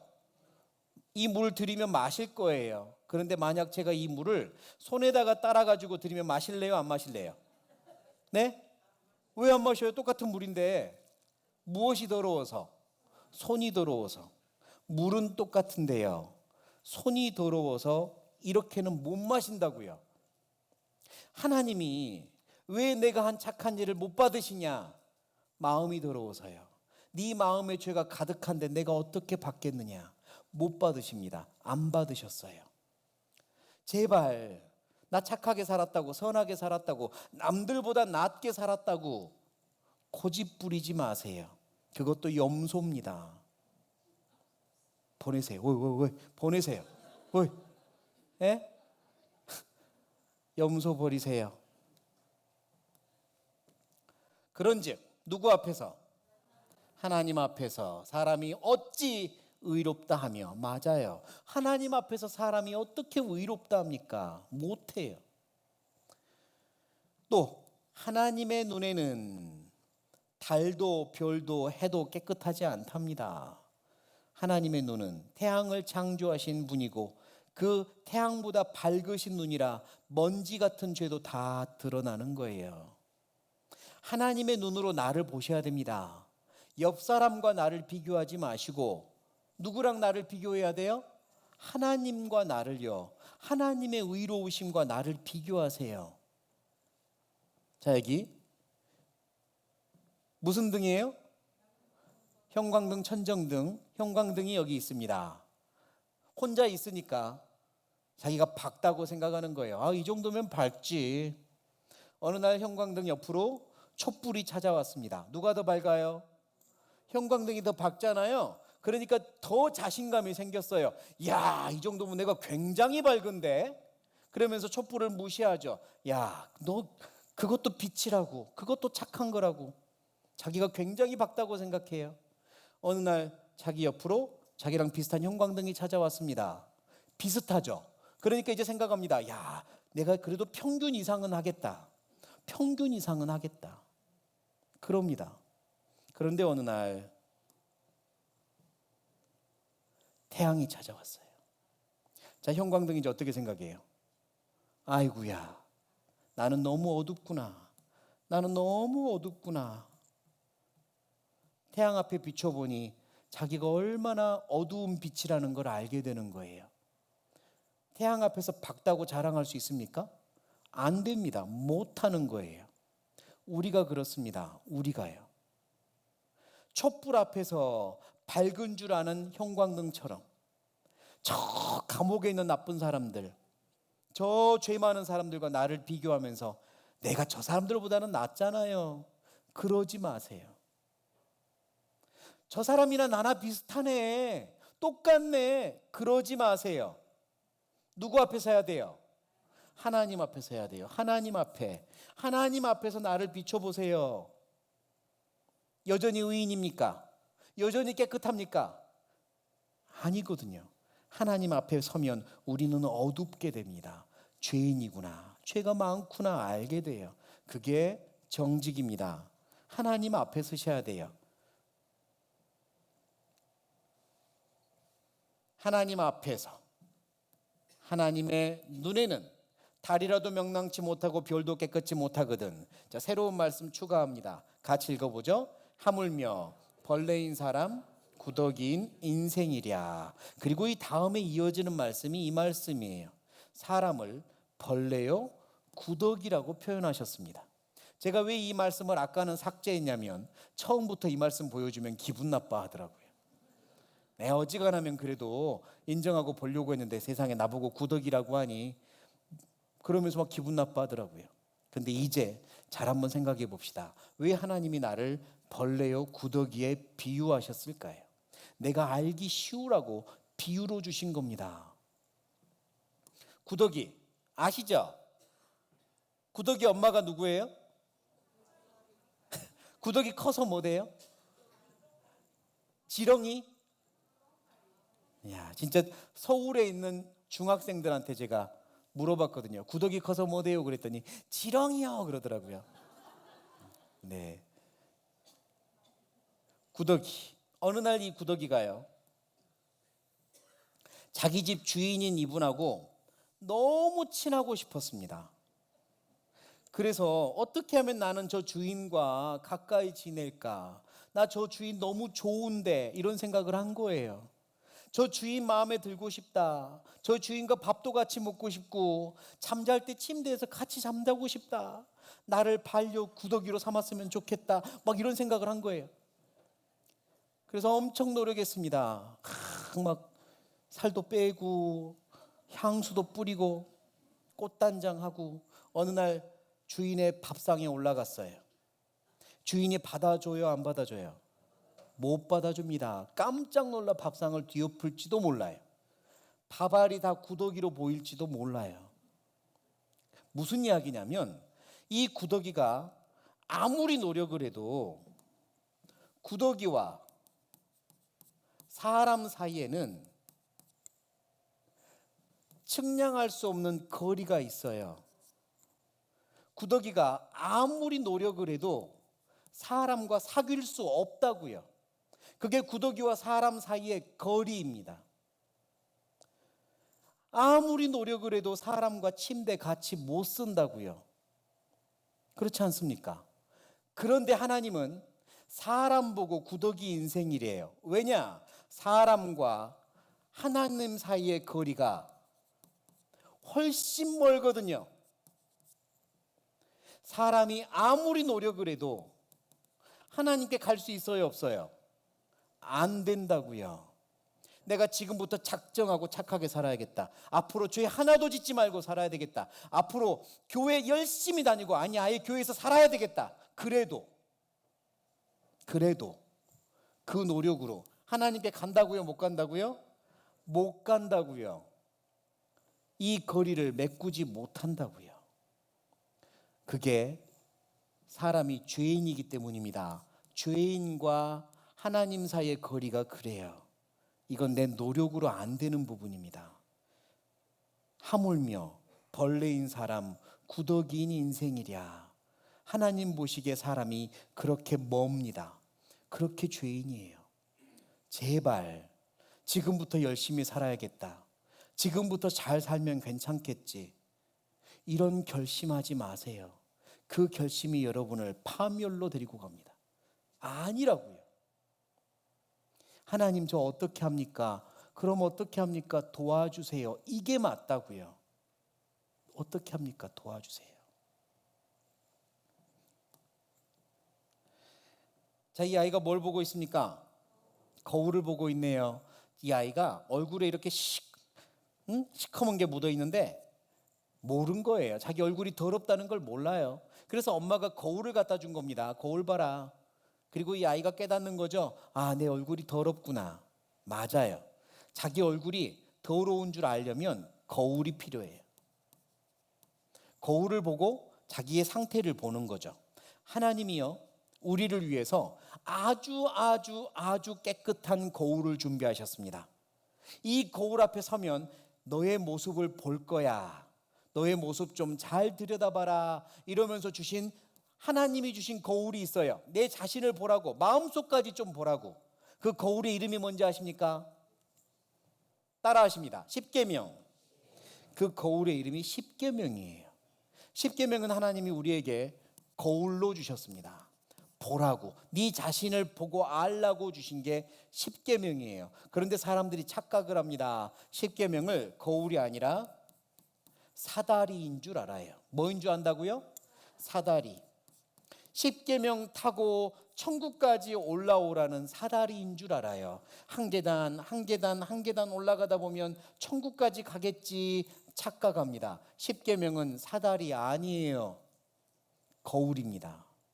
교회를 다니는 많은 분들이 착각하는 게 이거예요. 십계명을 사다리로 주신 줄 알아요. 열심히 지키다 보면 어느 순간 하나님이 그 노력과 정성을 보고 구원받았다 하겠지. 틀렸습니다. 그렇지 않아요. 십계명에 대한 정의를 성경을 가장 많이 기록한 사도 바울이 이렇게 내렸습니다. 이로보건대 율법도 어쩌며 거룩하며 계명도 같이 읽겠습니다. 거룩하며 선하도다. 십계명이요 거룩하고 의롭고 선해요. 이건 하나님 성품입니다. 다시 말해서 십계명은 하나님의 성품이에요. 하나님만이 지킬 수 있다고요. 사람은 도무지 지킬 수 없어요. 살인하지 말라. 아까 봤잖아요. 미워하는 자마다 바보라고 미련한 놈이라고 하는 자마다 지옥불에 들어가게 되리라. 우리는 살인하지 말라 다 어겼어요. 간음하지 말라. 마음에 음욕을 품는 자마다 이미 간음했느니라 어겼어요. 도적질하지 말라. 거짓말하지 말라. 탐내지 말라 어겼어요. 부모를 공경하라. 살면서 부모님 가슴에 못 안 박은 적 있습니까? 못 박은 적 없습니까? 우리는 수도 없이 부모님 가슴에 못 박았어요. 그리고 수도 없이 마음으로 원망도 하고요. 모든 죄를 다 어겼습니다. 십계명 앞에 서보면 내가 죄인이구나. 나는 어떤 것도 지키지 못하는 죄인이구나 알게 돼요. 그게 십계명의 목적입니다. 나는 하나님께 내 노력으로 못 가는구나. 그거 알려주는 겁니다. 그래서 로마서는 이렇게 말합니다. 우리가 알거니와 무릇 율법이 말하는 바는 뭐냐? 이는 모든 무엇을 막고? 입을 막고 저 노력할게요. 저 잘해볼게요. 저 이 정도면 깨끗하죠. 입을 막고 온 세상으로 하나님의 어디 아래? 심판 아래 있게 하려 함이니라. 아, 나는 재판받는구나. 심판받는구나. 그거 깨닫게 하는 거예요. 그러므로 같이 읽겠습니다. 율법의 행위로 그의 앞에 의롭다 하심을 얻을 육체가 없나니 율법으로는 무엇을 깨달아요? 죄를 깨달음이니라. 십계명을 주신 목적은요, 내 자신을 보라고 주신 겁니다. 십계명 앞에 서봐라. 네가 의로우냐? 너 의로울 수 있느냐? 지금부터는 의롭겠느냐? 아니다. 아니란 말이다. 심판 아래 있다. 너는 심판 아래 있단다. 이거 알려주시는 거예요. 죄인이라는 걸 깨달으라고 주신 겁니다. 십계명의 목적이에요. 그리고 십계명에 하는 일이 하나 더 있습니다. 갈라디아서는 이렇게 말해요. 이같이 율법이 우리를 어디에게로? 그리스도 예수님께로 인도하는 선생님이 돼요. 우리로 하여금 무엇으로 말미암아? 자, 믿음과 노력은 같은 말이에요? 틀린 말이에요? 믿음과 노력은 완전히 틀린 말입니다. 믿음과 노력은 틀린 말이에요. 다른 말이라고요. 다른 말. 그러니까 노력으로 말미암아가 아니라 믿음으로 말미암아 의롭다 함을 얻게 하려 함이니라. 아, 내 노력으로 안 되는구나. 나는 죄인이구나. 큰일 났다. 나는 죄인이구나. 어떡하지? 하나님 도와주세요. 그 마음을 가지게 하는 게 십계명입니다. 그 앞에 서면 아, 큰일 났습니다. 하나님 저 어떡합니까? 저 죄인입니다. 어떻게 합니까? 그때 그 율법이 우리를 그리스도 예수님께로 데리고 가요. 아, 이제 예수님이 필요하구나 알게 합니다. 내가 죄인이라는 걸 철저히 깨달을 때 예수님께로 갑니다. 죄인이라는 걸 철저히 깨닫지 못하고 노력해봐야지 그 사람은 절대로 예수님께 못 갑니다. 안 갑니다. 예수님도 그 사람 만나주지 않습니다. 나는 의인을 부르러 온 것이 아니라 죄인을 불러 회개시키러 왔노라. 예수님은 죄인을 부르러 오셨습니다. 내가 철저히 죄인이라는 거 알지 못하면 예수님도 만나주지 않으세요. 자, 이제 모든 죄는 죄값이 있습니다. 뭐가 있다고요? 죄값이 있어요. 하나님 앞에서도 죄값이 있습니다. 우리가 사는 이 세상은 벌금형도 있고 징역형도 있고 최고형은 사형도 있습니다. 하나님의 법은 어떨까요? 하나님의 법도 죄값이 있어요. 죄의 삭은 무엇이요? 이게 죄값입니다. 하나님의 법은요, 죄의 죄값이란 뜻입니다. 사망 하나밖에 없어요. 사형 하나밖에 없습니다. 벌금형이 있는 거 아니에요. 여러분 헌금 많이 하면 천국 가는 거 아닙니다. 뭐 사회 봉사활동 이런 걸로 죄가 없어지는 거 아니에요. 죄의 값은 오직 하나, 뭐라고요? 사형밖에 없습니다. 이게 하나님의 법이에요. 하나님의 기준이고요. 하나님의 심판대 앞에서는 하나님의 기준으로 심판을 받습니다. 죄값을 치러야 돼요. 그러면 이 사망, 이 사형이 무슨 의미일까? 요한계시록에는 하나님 앞에서 심판받는 모습을 쫙 우리에게 묘사해서 알려주고 계세요. 요한계시록엔 심판받는 모습입니다. 그러나 누구와 1번 누구와 두려워하는 자들과 2번 누구와 믿지 아니하는 자들과 3번 흉악한 자들, 살인자들, 행음자들, 술객들, 우상숭배자들, 그리고 모든 무엇하는 자들, 거짓말하는 자들까지 같이 읽겠습니다. 불과 유황으로 타는 못에 참여하리니 이것이 둘째 사망이라 그랬어요. 이것이 둘째 사망이라. 여기 사망 나왔죠. 하나님 앞에서의 사망이 이거라고 의미합니다. 둘째 사망 그랬는데요. 성경은 이렇게 말씀해요. 첫째 부활, 둘째 사망. 구원받은 그리스도인들은 첫째 부활에 참여합니다. 모두 다 하나님의 나라 천국으로 영광스러운 모습으로 부활해서 함께해요. 그러나 구원받지 못한 사람들은 흉악한 모습으로 하나님이 계시지 않는 불과 유황으로 타는 못, 지옥에 들어갑니다. 그게 사망이에요. 사망은 지옥 형벌입니다. 영혼은 소멸하지 않아요. 영혼은 사라지지 않습니다. 그래서 사형 그러면 영혼이 없어지는 게 아니라 사형 그러면 하나님과 영원히 분리되는 겁니다. 그게 사형이에요. 하나님의 사랑과 자비로부터 영원히 분리되는 것. 아까 보셨죠? 하나님의 시제는 과거, 현재, 미래 중에 뭐다? 영원이다. 하나님의 시제는 과거도 현재도 미래도 아니고 뭐라고요? 영원밖에 없어요. 그러니까 영원한 지옥에 가는 겁니다. 그게 사망이에요. 죄의 값은 뭐라고요? 사망이요. 영원한 지옥 형벌. 하나님과 영원히 분리되는 것. 그게 죄값입니다. 누가 가느냐? 1번 두려워하는 자들과, 이게 영어 번역이나 다른 번역으로는 겁내는 자들입니다. 겁내는 자들. 왜 겁낼까요? 구원받는 걸 겁내요. 하나님 믿는 걸 겁내요. 왜 겁낼까요? 많은 경우가 보지 말아야 될 걸 보니까 겁냅니다. 뭐죠? 제가 계속 강조했잖아요. 보지 말아야 될 거. 눈치를 보니까 겁내요. 왜 구원받는 걸 겁내냐? 눈치 보거든요. 성경 말씀을 배우다 보니 구원 받아야겠는데, 지금 나는 구원 받아야 하는 죄인인 거 알겠는데, 지금 이 상태로 하나님의 심판대 가면 큰일 나겠는데 눈치를 봐요. 그래서 구원 받는 걸 두려워해요. 내가 이제 와서 구원이 아니었다고 고백하면 사람들이 뭐라고 생각할까? 그걸 두려워해요. 제발 그러지 마세요.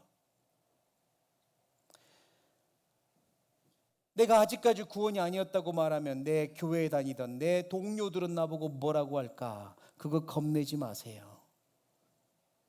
내가 이제 와서 하나님 믿는다고 하면 우리 집안에 다른 종교를 가진 누구는 나보고 뭐라고 할까? 그거 두려워하지 마세요. 남 눈치 보니까 구원받는 게 두려운 겁니다. 왜 내 행복을 남 눈치 보면서 뺏길래요? 이 결정은 내가 하셔야 됩니다. 두려워하지 마세요. 하나님이 주시는 영원한 축복을 받는 걸 두려워하지 마세요. 남 눈치 보지 마세요. 내 양심에 물어보세요. 난 지금 천국에 가기에 충분하냐? 자격이 됐느냐? 거듭났느냐? 진짜로 의로우냐? 심판대 앞에서 당당하겠느냐? 죄 없다고 물어보세요.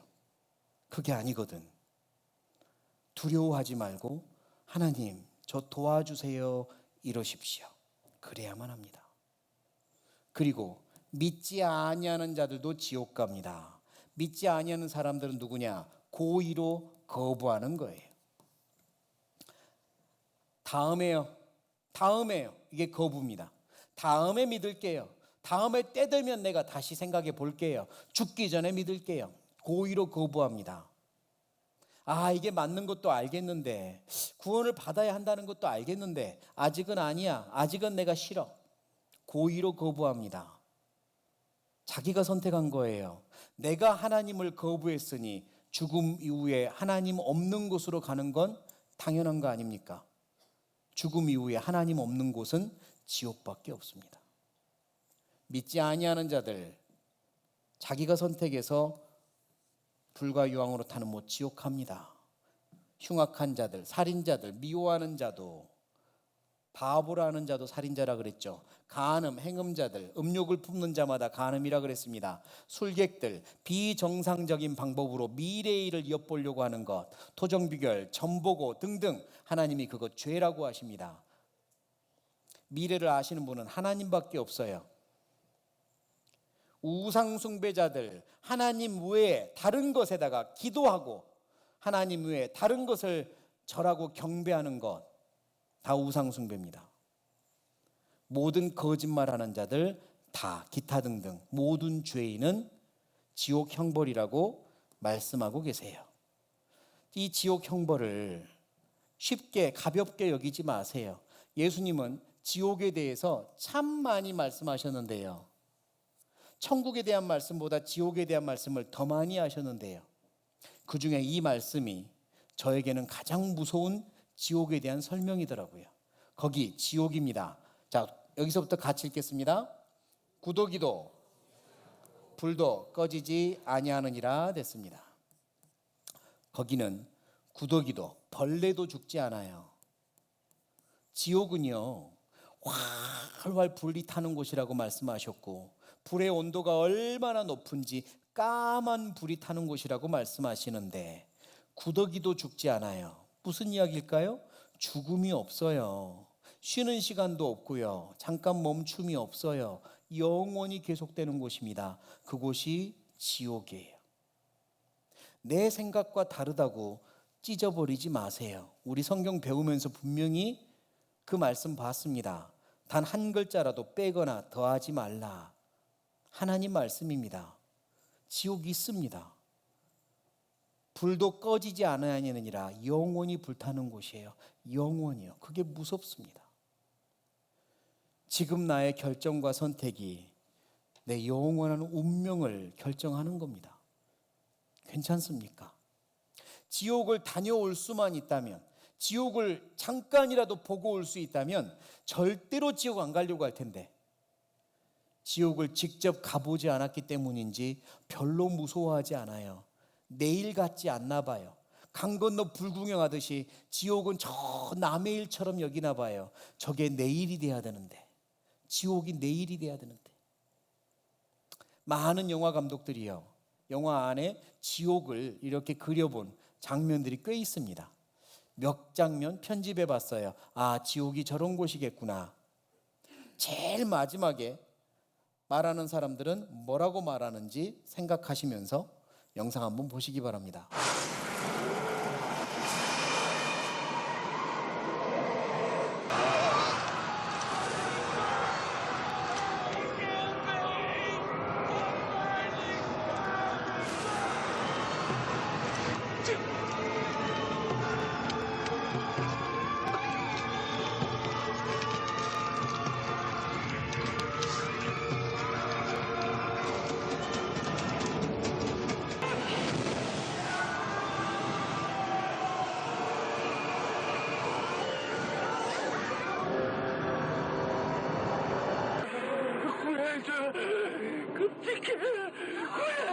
영원히 이곳에 있어야 한다니.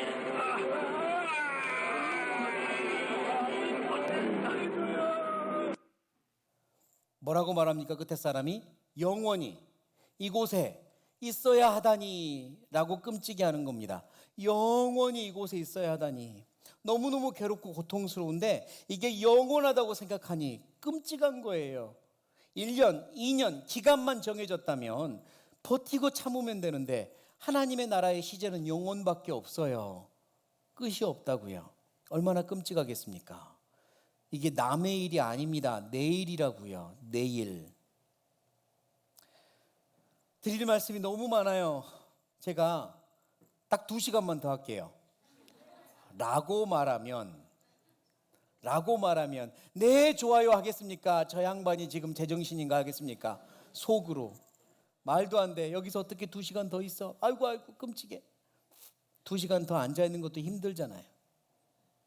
이 자리에 2시간 더 앉아있으라고 해도 힘들 거면서 지옥은 영원하다고 하는데도 힘들지 않아요. 2시간 더 앉아있는 건 내 일이고 지옥은 남의 일인가 봐요. 그렇지 않습니다. 영원한 지옥이 나의 일이에요. 괜찮습니까? 강 건너 불구경하듯이 보지 마세요. 예수님은 이렇게 말씀했습니다. 네가 얼마만큼? 홀이라도 남김없이 갚기 전에는 결단코 거기가 지옥입니다. 지옥에서 못 나온대요. 뭘 갚아야 되냐면 죄값이요. 다시 말해서 죄가 홀이만큼만 있어도 지옥 가서 갚아야 된다 이 말씀입니다. 죄가 홀이만큼만 있어도 지옥에서 못 나온다라고 하셨어요. 그럼 홀이가 뭔데? 홀이의 뜻이 한자어인데요. 이런 뜻입니다. 호자는 가는 털 호자, 리는 무슨 리자예요? 1000분의 1 리자예요. 그러니까 홀이는 여러분 머리카락 하나 뽑아보세요. 그리고 그거를 1000조각을 내는 겁니다. 1000번 잘라서. 그리고 그거 하나를 들면 눈에는 보일까요? 눈에도 보이지 않겠죠. 먼지보다 작은 그 크기가 홀이에요. 죄가 홀이만큼만 있어도 절대로 지옥에서 못 나온대요. 하나님은 빛이십니다. 빛 앞에서 먼지가 다 드러나는 거예요. 빨간 점 보입니까? 보이세요? 엄청 작게 찍었는데 보이세요? 빛 앞에서 모든 게 드러납니다. 내가 죄가 이것밖에 없다 할지라도 천국 가요 못 가요? 못 가요. 허리만한 죄가 있어도 천국 못 갑니다. 하나님의 나라 천국은 깨끗한 사람, 빛 앞에서도 흠없이 깨끗한 사람, 먼지만한 죄도 없는 의로운 의인만 천국 가는 거예요. 그렇지 않으면 지옥입니다.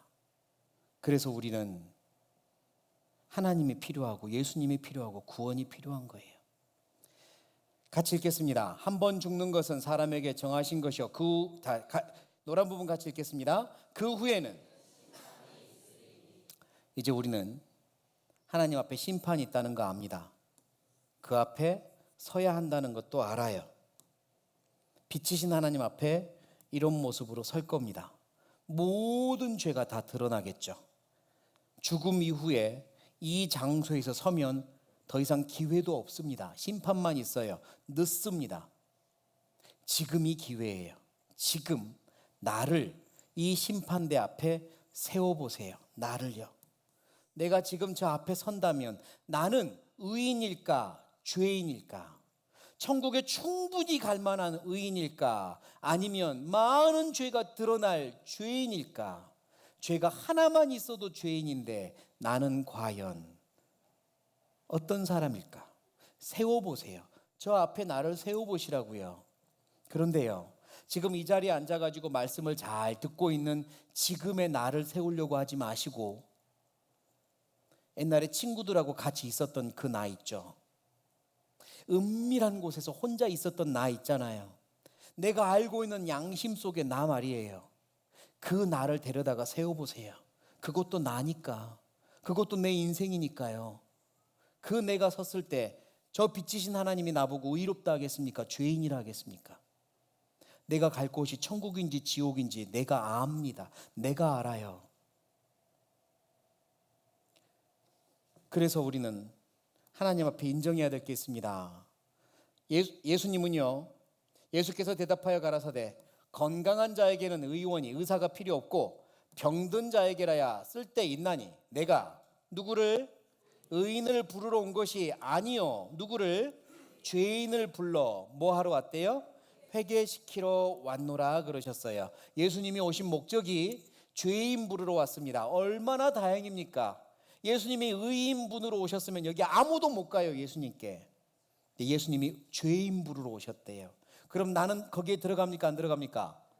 들어가요. 나를 부르러 오셨다고요. 나를, 예수님이 나를 부르러 오셨어요. 그러니까 제발 의인인 척 하지 마시고요. 죄인입니다. 제가 죄인입니다. 그렇게 예수님 앞에 가는 게 맞습니다. 그 죄인을, 겸손하게 죄인이라고 인정하는 죄인을 부르러 오신 겁니다. 회개시키러 왔다 그랬습니다. 죄인을 불러 회개시키러 왔노라 그랬어요. 죄인이 회개할 때 의인이 되는 겁니다. 의인은 천국에 가는 거거든요. 그러니까 죄인과 의인 사이에 무엇이 있습니까?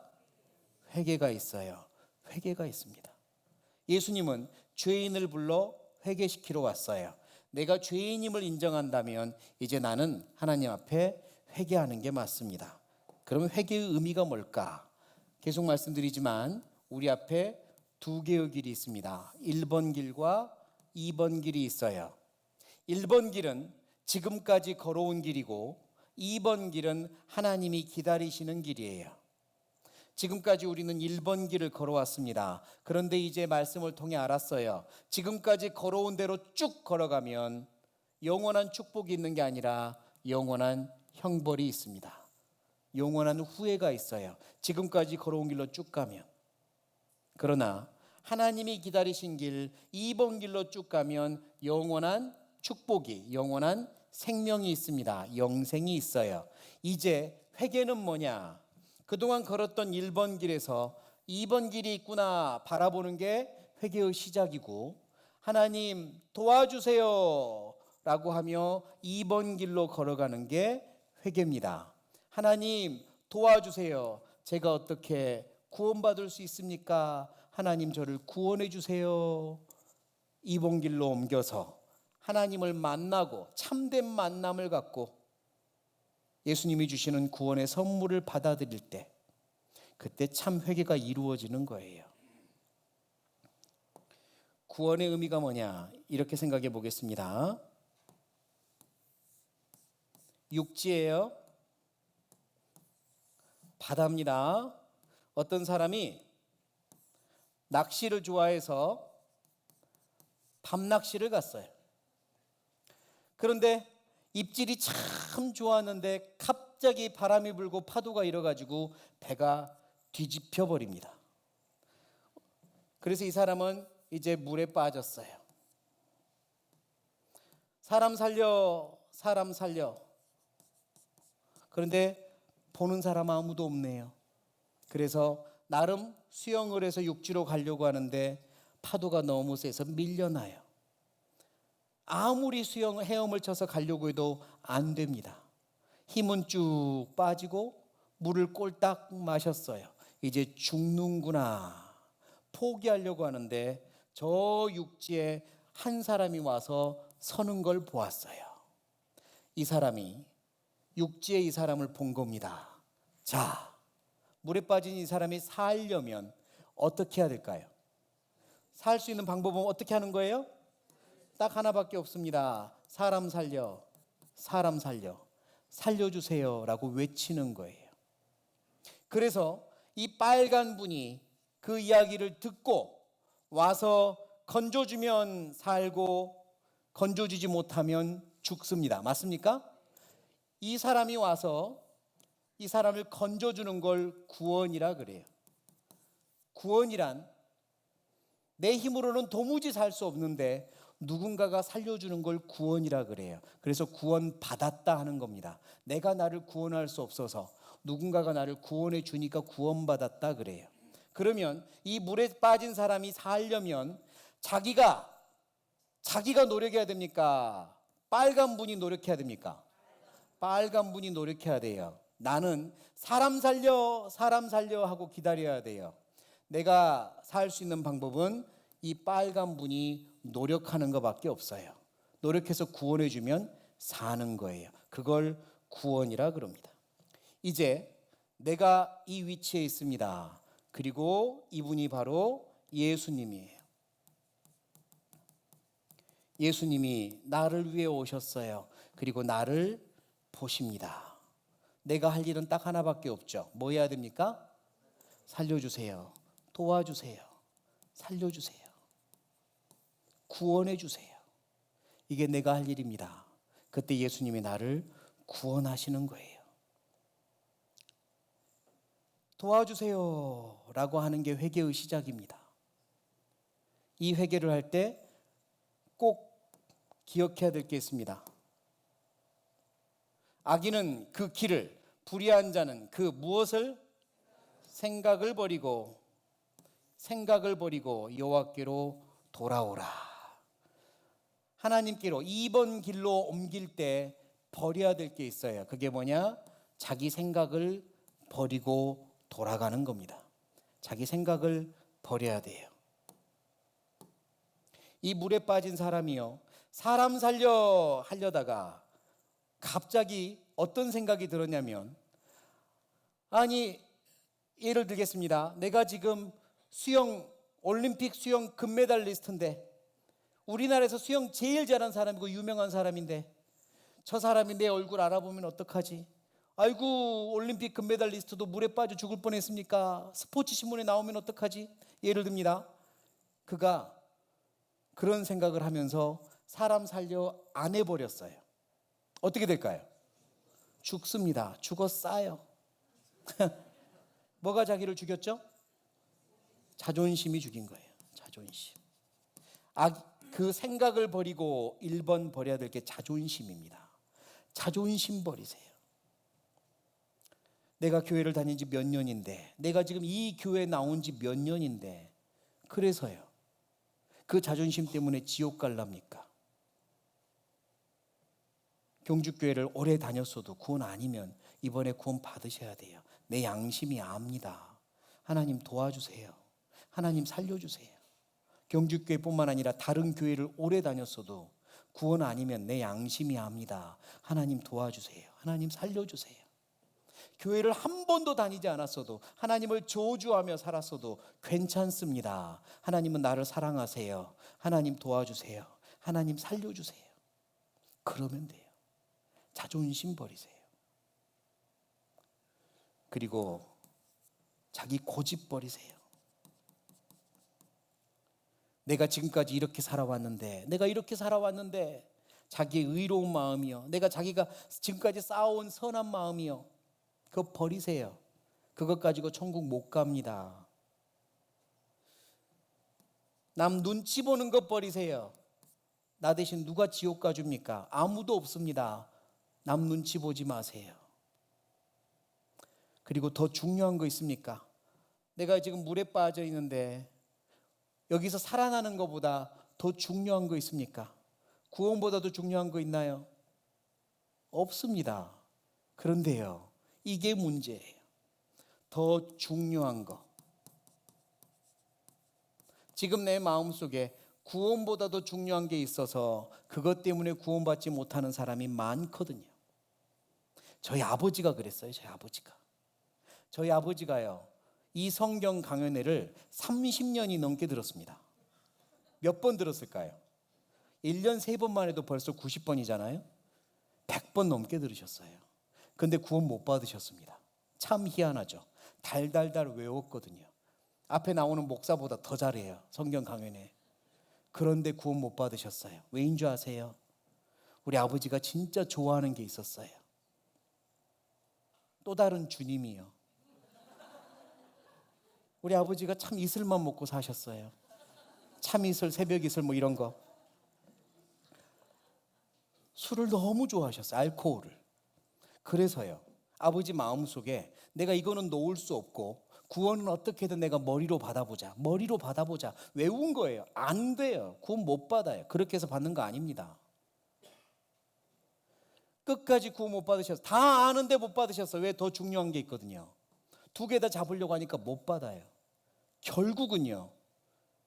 지금 아버지 천국 가셨습니다. 결국은 아버지 암에 걸리셔가지고 술을 못 드시게 되니까 그때 구원 받으시더라고요. 그리고 얼마나 후회하셨는지 몰라요. 진직 받을 걸. 더 중요한 거 있을 수 있습니다. 술이 아니라 다른 것이라도. 뭐 예를 들면 나의 취미 생활이나 내가 좋아하는 것들, 내가 뭐 사랑하는 것들 있을 수 있어요. 근데 그게 구원보다 크진 않잖아요. 그럼 어떻게 해야 되냐면 이렇게 기도하시면 됩니다. 하나님, 저 구원받게 해주세요. 구원받게 해주세요. 그런데 저 이런 것들 놓을 수 없을 것 같아요. 이건 하나님이 알아서 해주세요. 난 몰라요. 하나님 알아서 해주세요. 나는 구원 받아야 됩니다. 하나님 저 구원받게 해주세요. 구원받게 해주세요. 라고 하세요. 이거는 하나님이 알아서 해주세요. 난 몰라요. 하나님이 알아서 해주세요. 그리고 저 구원받게 해주세요. 이렇게 기도하세요. 그러면 진심이면 하나님이 받아주실 겁니다.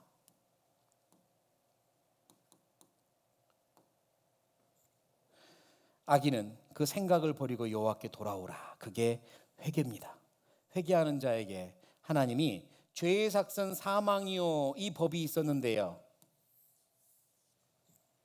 그 다음 말씀이 우리에게 희망을 줘요.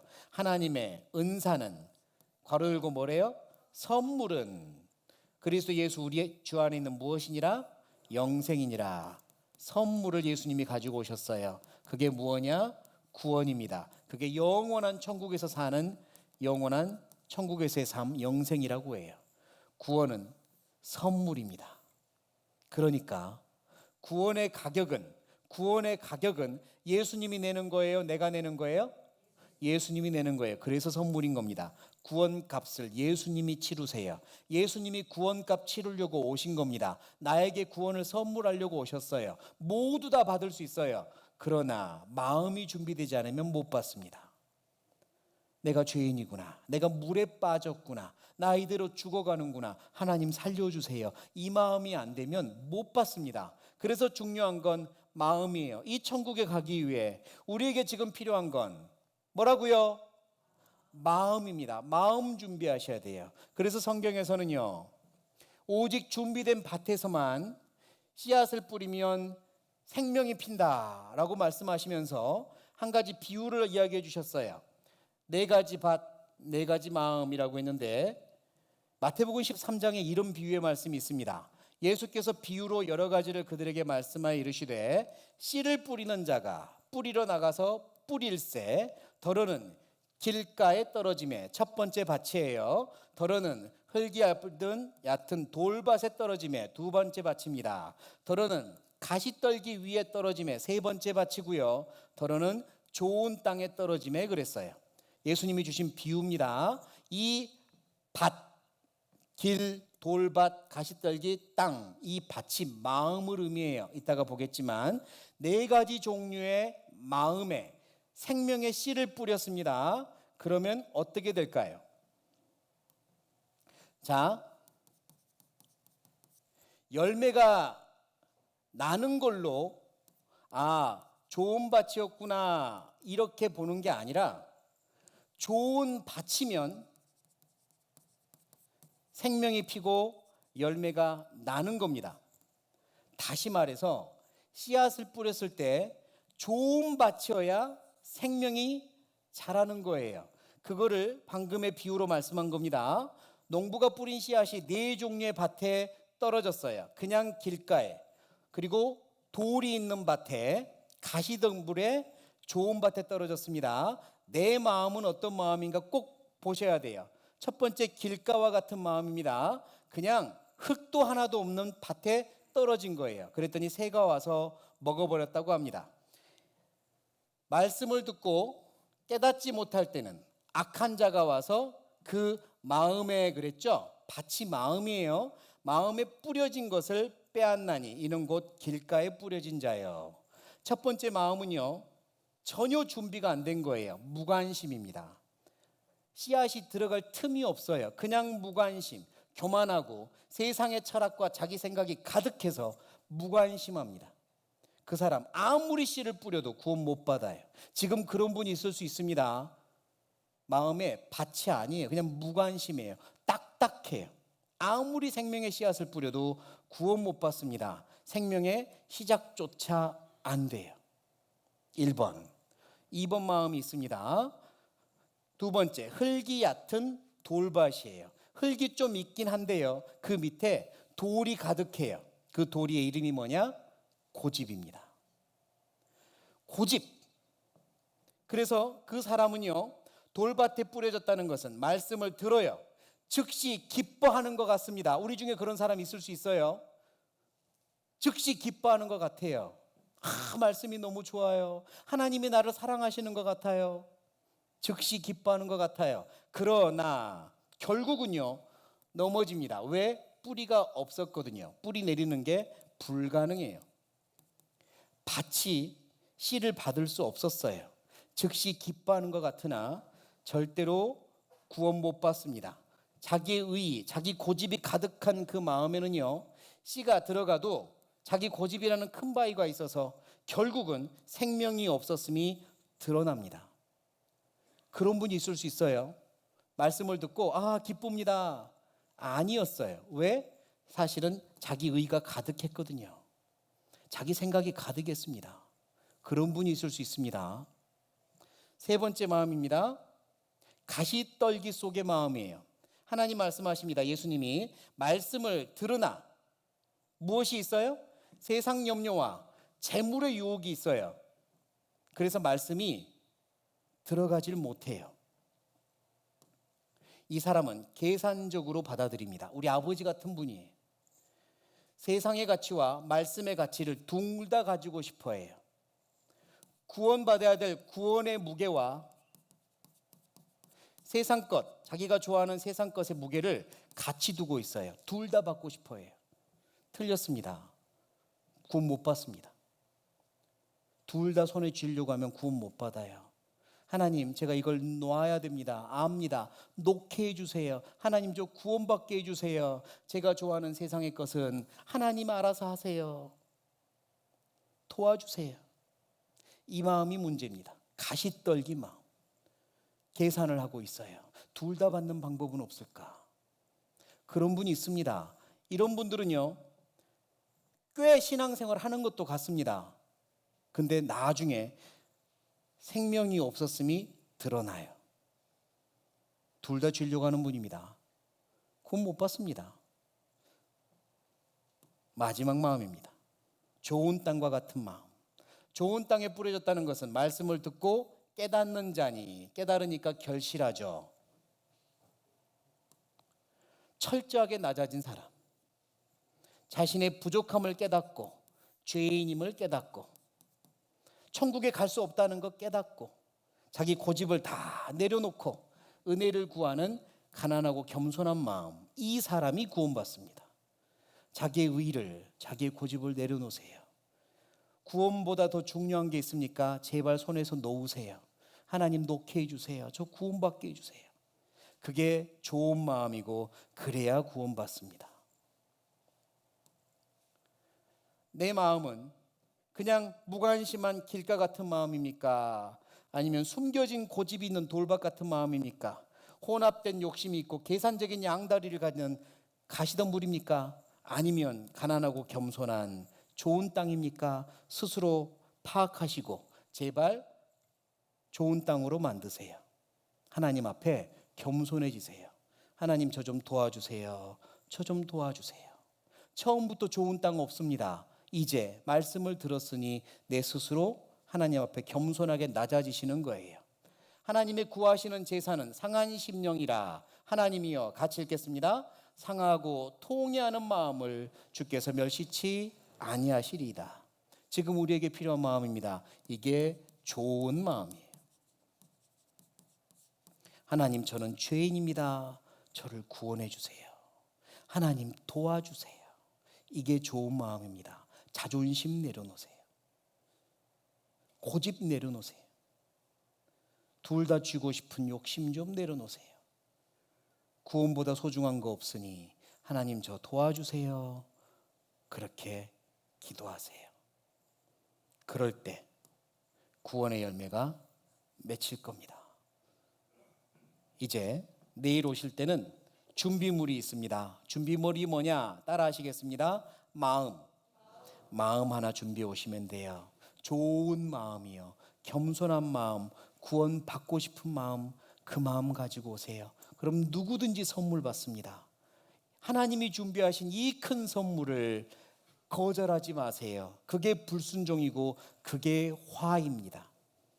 하나님이 준비하신 선물을 내일은 모두 다 받았으면 좋겠습니다. 참된 행복이 우리 모두의 것이 되었으면 좋겠어요. 내일 좋은 마음 가지고 올 수 있겠습니까? 네, 같이 기도하겠습니다. 하나님, 감사합니다. 오늘까지 하나님 말씀을 배우게 해주셔서 감사합니다. 하나님이 살아계시고 성경이 하나님 말씀이라는 걸 인정합니다. 그리고 그 말씀 앞에 서보니 우리가 비참한 죄인이라는 것도 인정합니다. 성실하게 부지런히 좋게 살아왔지만 하나님 앞에 서보니 죄인이라는 것을 알았습니다. 하나님, 도와주세요. 하나님, 이번 기회에 확실히 구원받고 천국에 갈 수 있도록 도와주세요. 우리 마음에 자존심이나 자기 고집이나 세상에 욕심이 있다면 다 버리도록 도와주세요. 오늘 돌아가는 발걸음도 내일 오는 발걸음도 지켜주세요. 모든 걸 부탁드리며 예수님의 이름으로 기도드립니다. 아멘. 네, 수고하셨습니다. 내일 뵙겠습니다. 안녕히 돌아가세요.